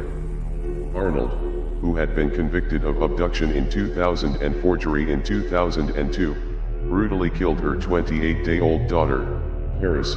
The infant was placed in a microwave oven for what analysts suspect was longer than 2 minutes and died shortly after removal. Death occurred because her internal temperature reached critical temperatures. In the words of medical examiner Dr. Marcela Fierro, she was cooked. Arnold's cellmate told the court that she had confessed to putting her daughter in the microwave and switching it on, because she was afraid that her boyfriend would leave her if he discovered that he was not the baby's father. Arnold has been incarcerated at the Ohio Reformatory for Women since September 11, 2008. The jury found China, the murderous mom Arnold, guilty of aggravated murder. On May 20, 2011, China Arnold was sentenced to life in prison without parole. Richard Kenneth Jerp is currently on death row in Florence, Arizona. On September 14, 1993, he killed a former friend's family. He believed Albert Luna Jr. had burgled his house. Jerp showed up at the Luna home and forced himself in at gunpoint. Patricia Luna and her 5-year-old son Damien were at home. He secured Mrs. Luna and her son by tying their arms and legs and gagging them. When Rochelle Luna arrived several hours later, he took her to her bedroom where he raped and killed her. When Albert Luna Sr. arrived at home, Jerp forced him into his bedroom at gunpoint, handcuffed him to a bed and smashed his head with a baseball bat, then removed the handcuffs believing him dead. Mr. Luna regained consciousness and charged Jerp. He killed Mr. Luna, then shot Mrs. Luna and Damien in the head. Before he left, he spread gasoline around the house and turned on the stove, but the house didn't burn. In 2015, Montgomery County, Pennsylvania, a man choked his estranged wife and used a chainsaw to kill her before ending his own life with the machine. Nicole Peppelman, 43, was brutally murdered in the basement of the family's home along the 1100 block of Country Lane in Lower Moreland. The mother of 3 suffered gaping cutting wounds to her abdomen from a chainsaw. She also was stabbed in the neck and choked. An autopsy revealed her husband, 48-year-old Christopher Peppelman, then took the chainsaw to his right thigh and abdomen. His death was ruled a suicide. The couple's 14-year-old son discovered the bloody scene. The chainsaw was laying next to them. Their other 2 children were not home. The results of toxicology tests on Christopher Peppelman reveal that he had no drugs in his system and just a minuscule amount of alcohol that is not worth mentioning. Robert Sylvester Alston, American serial killer who raped and murdered at least 4 women in Greensboro, North Carolina. His first confirmed murder occurred in April 1991 when he strangled 23-year-old Joanne Robinson, a prostitute addicted to crack cocaine. Her naked body was found several blocks from his home. Alston committed his second murder in October of that year, strangling 26-year-old Sharon Martin. He dismembered her corpse and then scattered the remains in various areas of Greensboro. By late November, utility workers found her severed head and one of her hands in a wooded area near the Jackson Middle School. The third murder occurred during the spring of 1992 when the naked and decapitated body of 19-year-old Shanka Warren was discovered by police at a vacant lot near Alston's home. His last confirmed murder took place in December 1993 when he raped and strangled 41-year-old Lois Elizabeth Williams. He dumped her body in the Piedmont National Cemetery. Rory Enrique Conde, the Tamiami Trail Strangler, is a Colombian-born serial killer who killed 6 prostitutes in Florida. From September 1994 to January 1995, he was sentenced to death on March 7, 2000, and has been on the Florida death row since. On September 17, 1994, Conde killed cross-dressing male prostitute Lazaro Comsana. He later said that he killed Lazaro after finding out he was a man during sex. Conde then killed 2 more prostitutes. Elisa Martinez on October 8 and Charity Nava on November 20th. Conde then killed 3 more prostitutes. Wanda Crawford on November 25th. Nicole Schneider on December 17th. And Rhonda Dunn on January 12, 1995. After each murder, he knelt over the body and verbally blamed the victim for his marital problems. He strangled his victims to death and then anally raped the corpses. Manuela Rodriguez, circular power saw baby murderer. In March of 2015, Rose Herrera, a baby just 7 months old, was killed because she wouldn't stop crying. Her grandmother brutally beat her with an 18-inch pipe wrench, and stuffed a sock deep down into her mouth. She then took a circular power saw to the baby's throat. Rodriguez called her sister to tell her she had killed the baby. The grandmother, 52-year-old Manuela Rodriguez, was taken into custody and was treated at Mount Sinai Hospital after attempting to take her own life with the circular saw, cutting herself across her own throat. Rose was already dead from the pipe wrench beating and asphyxiation when the grandmother cut her throat and chest with the saw. Manuela Rodriguez was charged with first-degree murder over the death. In 1987, a former Cal State Fresno professor murdered a male prostitute and dismembered him with a chainsaw. A Los Angeles Superior Court judge sentenced Max Bernard Frank, 58, to 25 years to life with the possibility of parole in 17 years. The victim, Tracy Newt, 18, was a Hollywood transient from Kansas City, Missouri. Newt's arms and parts of his legs were scattered around the McBean Parkway in Valencia. His head and torso were discovered 200 miles north in a field near Madeira. Authorities targeted Frank when he returned a rented chainsaw with bits of blood and flesh in the inner workings. He claimed that he had run over a dog in Beverly Hills and had used the chainsaw to dismember the dog. Frank taught political science at City University of New York and Boston University before arriving at Cal State Fresno in 1969. He died of a heart attack in prison in 1997. Gary Ray Bowles, the I-95 killer, was an American serial killer who was executed in 2019 for the murders of 6 men in 1994. Bowles killed his first known victim, John Hardy Roberts, age 59, who had offered him a place to live. Bowles beat and strangled him to death. Over the next 6 months, Bowles murdered 4 other men. He would prostitute himself to his victims before beating and strangling them and stealing their credit cards. On November 22, 1994, Bowles was arrested for the murder of Walter Jamily Hinton in Jacksonville Beach, Florida, and confessed to all 6 murders. Bowles told police that following his 1991 release from prison he had moved in with a girlfriend. She became pregnant but then had an abortion. After she learned that Bowles was a sex worker, he told police that he blamed gay men for the abortion, and this led him to becoming a murderer. Charles Albright, the eyeball killer, was an American serial killer from Texas.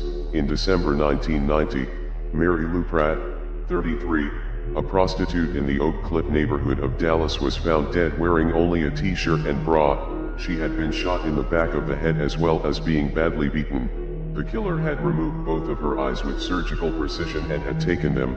February 1991, Susan Beth Peterson, 27, a prostitute, was found on the same street as Mary Pratt. She was nearly nude and had been shot in the top of her head, in her left breast, and in the back of her head.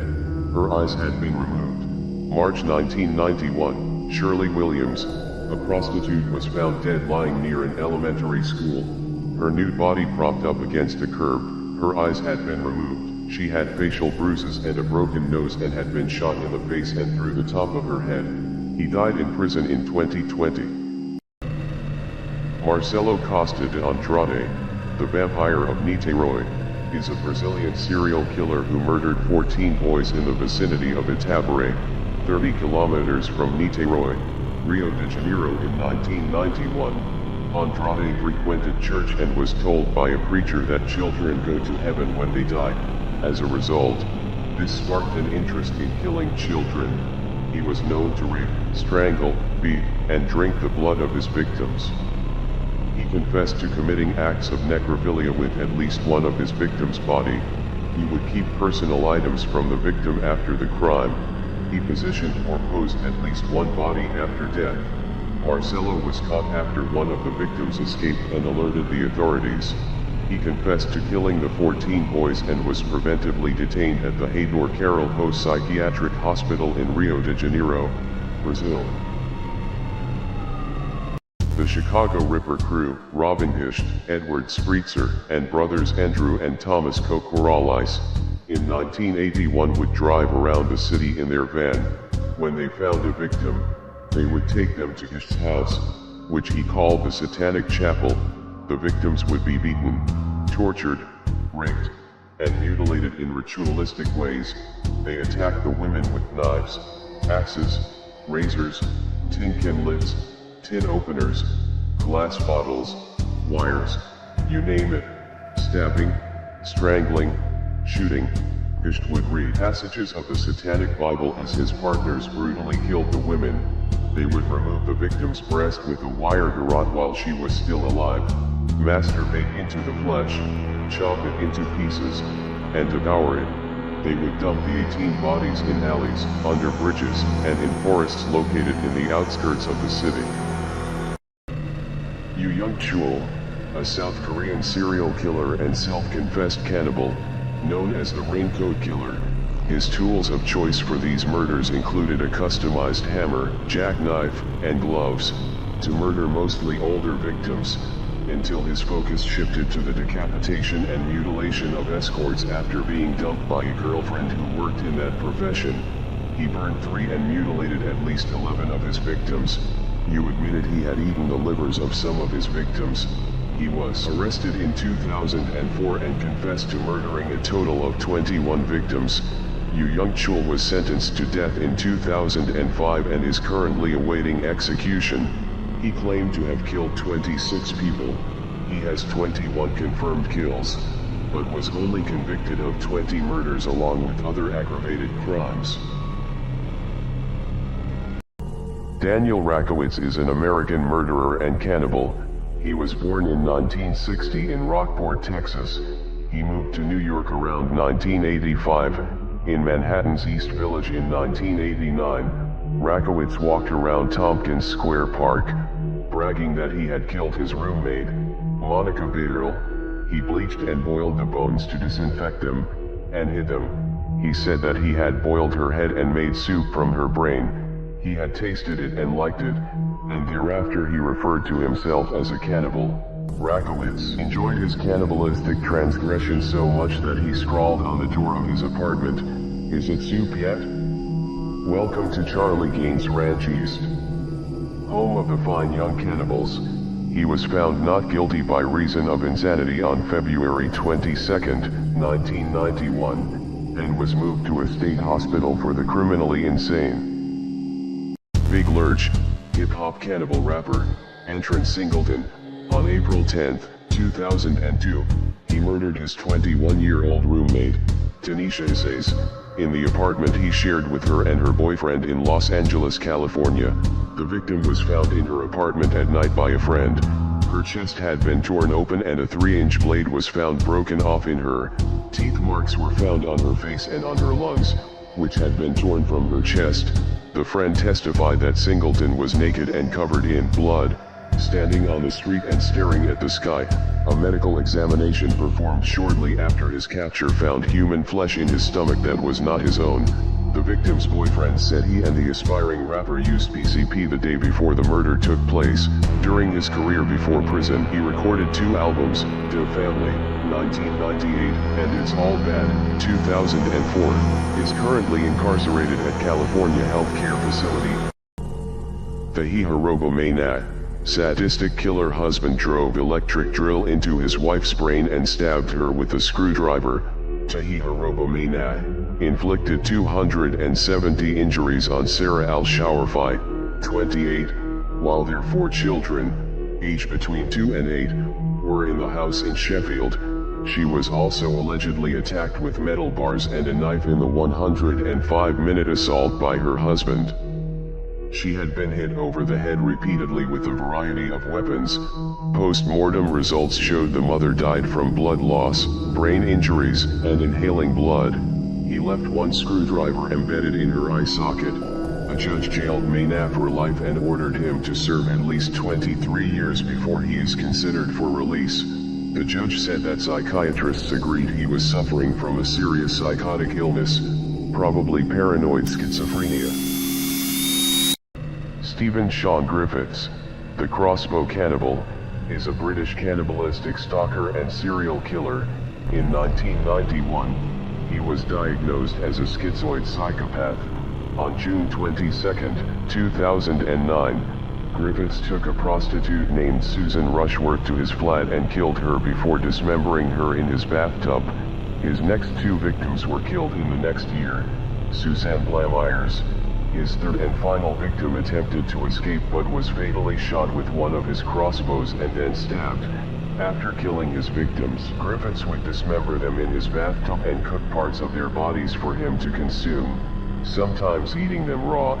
Afterward, Griffiths would place parts he didn't consume in plastic bags and dump them into a nearby lake. He was suspected of many more murders of prostitutes around Britain and was eventually sentenced to a whole life order without parole. Beverly Allitt, dubbed the Angel of Death, was a nurse who was convicted of murdering 4 children, attempting to murder 3 other children, and causing grievous bodily harm to a further 6 children. She worked at Grantham Hospital, Lincolnshire. She was sentenced to 13 concurrent terms of life imprisonment on May 28, 1993. She is presently at the top security Rampton Secure Hospital in Nottinghamshire. The minimum term she was required to serve before becoming eligible for parole was 30 years, though she would only be released at that point if no longer considered a threat to the public. Allitt's motives have never been fully explained. According to one theory, she suffers from Munchausen syndrome by proxy, a controversial personality disorder which supposedly prompts its sufferers to falsify illnesses in others, in order to attract attention. Douglas John Edwin Crabb, the Mack Truck Murders. On the evening of August 18, 1983, Crabb spent an hour at the Inland Hotel before being refused service for intoxication before being involved in a fight and being ejected from the premises. He then walked approximately 500 meters to his truck, and drove it to a nearby motel where he unhitched one of 2 attached trailers. He then drove the 25-ton semi and trailer at speed around a blind bend, through a car park, around a minibus, turned and drove it through the Bessa brick wall into the crowded bar, crushing the people there, killing 5 people and seriously injuring 16 others. Leaving the engine running, he then got out of the truck, smiled down at one of his victims, stepped over some bodies and ran. It had been 40 minutes between being thrown out and driving the truck into the bar. Crabb is an inmate at Acacia Prison, near Perth. Constance Fisher of Fairfield, Maine, was twice committed to the Augusta Mental Health Institute in Augusta, Maine, each time after drowning 3 of her own children. The first was in 1954 in Waterville, when she drowned 3 of her children in the bathtub. After numerous appeals from her husband Carl Fisher, and having been declared cured and sent home, she repeated the performance with 3 more kids in 1967, in rural Fairfield Center, Maine, and was recommitted. She was a troubled soul and deeply religious. She had been adopted and was afraid that her children would be doomed and not go to heaven once they grew up to be adults. On the night of October 1st, 1973, she slipped off the hospital grounds and threw herself into the Kennebec River. Her body was found nearly a week later in South Gardner. David Burke, American mass murderer, on December 7, 1987, David Burke, a fired airline employee, followed his ex-boss aboard a Pacific Southwest airline jet with his mind set on revenge. He shot the man in mid-flight and caused the plane to crash, killing all 43 people on board including himself. U.S. Air terminated David for petty theft of $69. He had also been suspected of involvement with a narcotics ring. After boarding the plane, Burke wrote a message on an air sickness bag. The note read, "Hi Ray, I think it's sort of ironical that we end up like this. I asked for some leniency for my family. Remember? Well, I got none. And you'll get none." Burke's fingertip was lodged in the trigger when the investigators found the revolver. This indicated that he was alive and was holding the gun until the moment of impact. Karl Friedrich Wilhelm Grossmann was a German serial killer, sexual predator, and alleged cannibal. Grossmann sold meat on the black market and even had a hot dog stand at a train station. Some believe the meat contained human flesh. He threw some of their bones and other inedible parts into the river. Pieces of missing women were found in the canal near Andreas Square and off the Lusenstadt Canal, sometimes on a daily basis. Some investigators suspected that Grossmann murdered up to 100 women and girls. Only the body of his final victim was found. Some have suggested as many as 50 women entered Grossmann's apartment and ended up being murdered and dismembered. On August 21, 1921, neighbors heard screams and banging noises, followed by silence. The police found the body of a young woman who had recently been murdered. Grossmann was taken into custody and charged with first-degree murder. He hanged himself in his prison cell before the end of the main trial.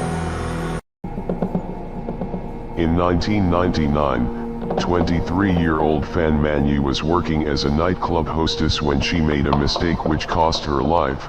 She resorted to stealing from her clients to support herself. Unfortunately, Fan stole from Triad member Chan Man Lok. This led to Fan being kidnapped and imprisoned. She was beaten with metal bars, used as a punching bag, kicked in the head around 50 times. Spices were rubbed into her wounds. This treatment eventually led to traumatic shock and ultimately death. She was then dismembered. They boiled her flesh to hide the smell of decomposition and discarded the remains. Her skull was sewn into the head of a large Hello Kitty stuffed toy. A lover of one of the men later reported the murder to the police. The men were sentenced to life imprisonment, one having his sentence reduced at retrial to 18 years. On November 26, 2016, Guy Jr. attacked and killed his father with a knife while his mother was out shopping. Upon arriving home, Lisa Guy entered through the front door and proceeded upstairs. She was attacked and killed with a knife. 9 of her ribs were severed. Guy Sr.'s hands were removed at the wrists. Lisa's head was removed, carried downstairs, placed in a pot on the stove and heated. The head was not just severed but broken off with force. Both victims also had their arms and legs disarticulated. Guy Sr. at the waist and Lisa at the knees, and their limbs and torsos were placed in a bin full of chemicals to dissolve. Each body had a large gash inflicted after death. Guy Jr. stabbed his father at least 42 times, his mother at least 31 times. He was found guilty and sentenced to life in prison. He was also convicted of abuse of a corpse.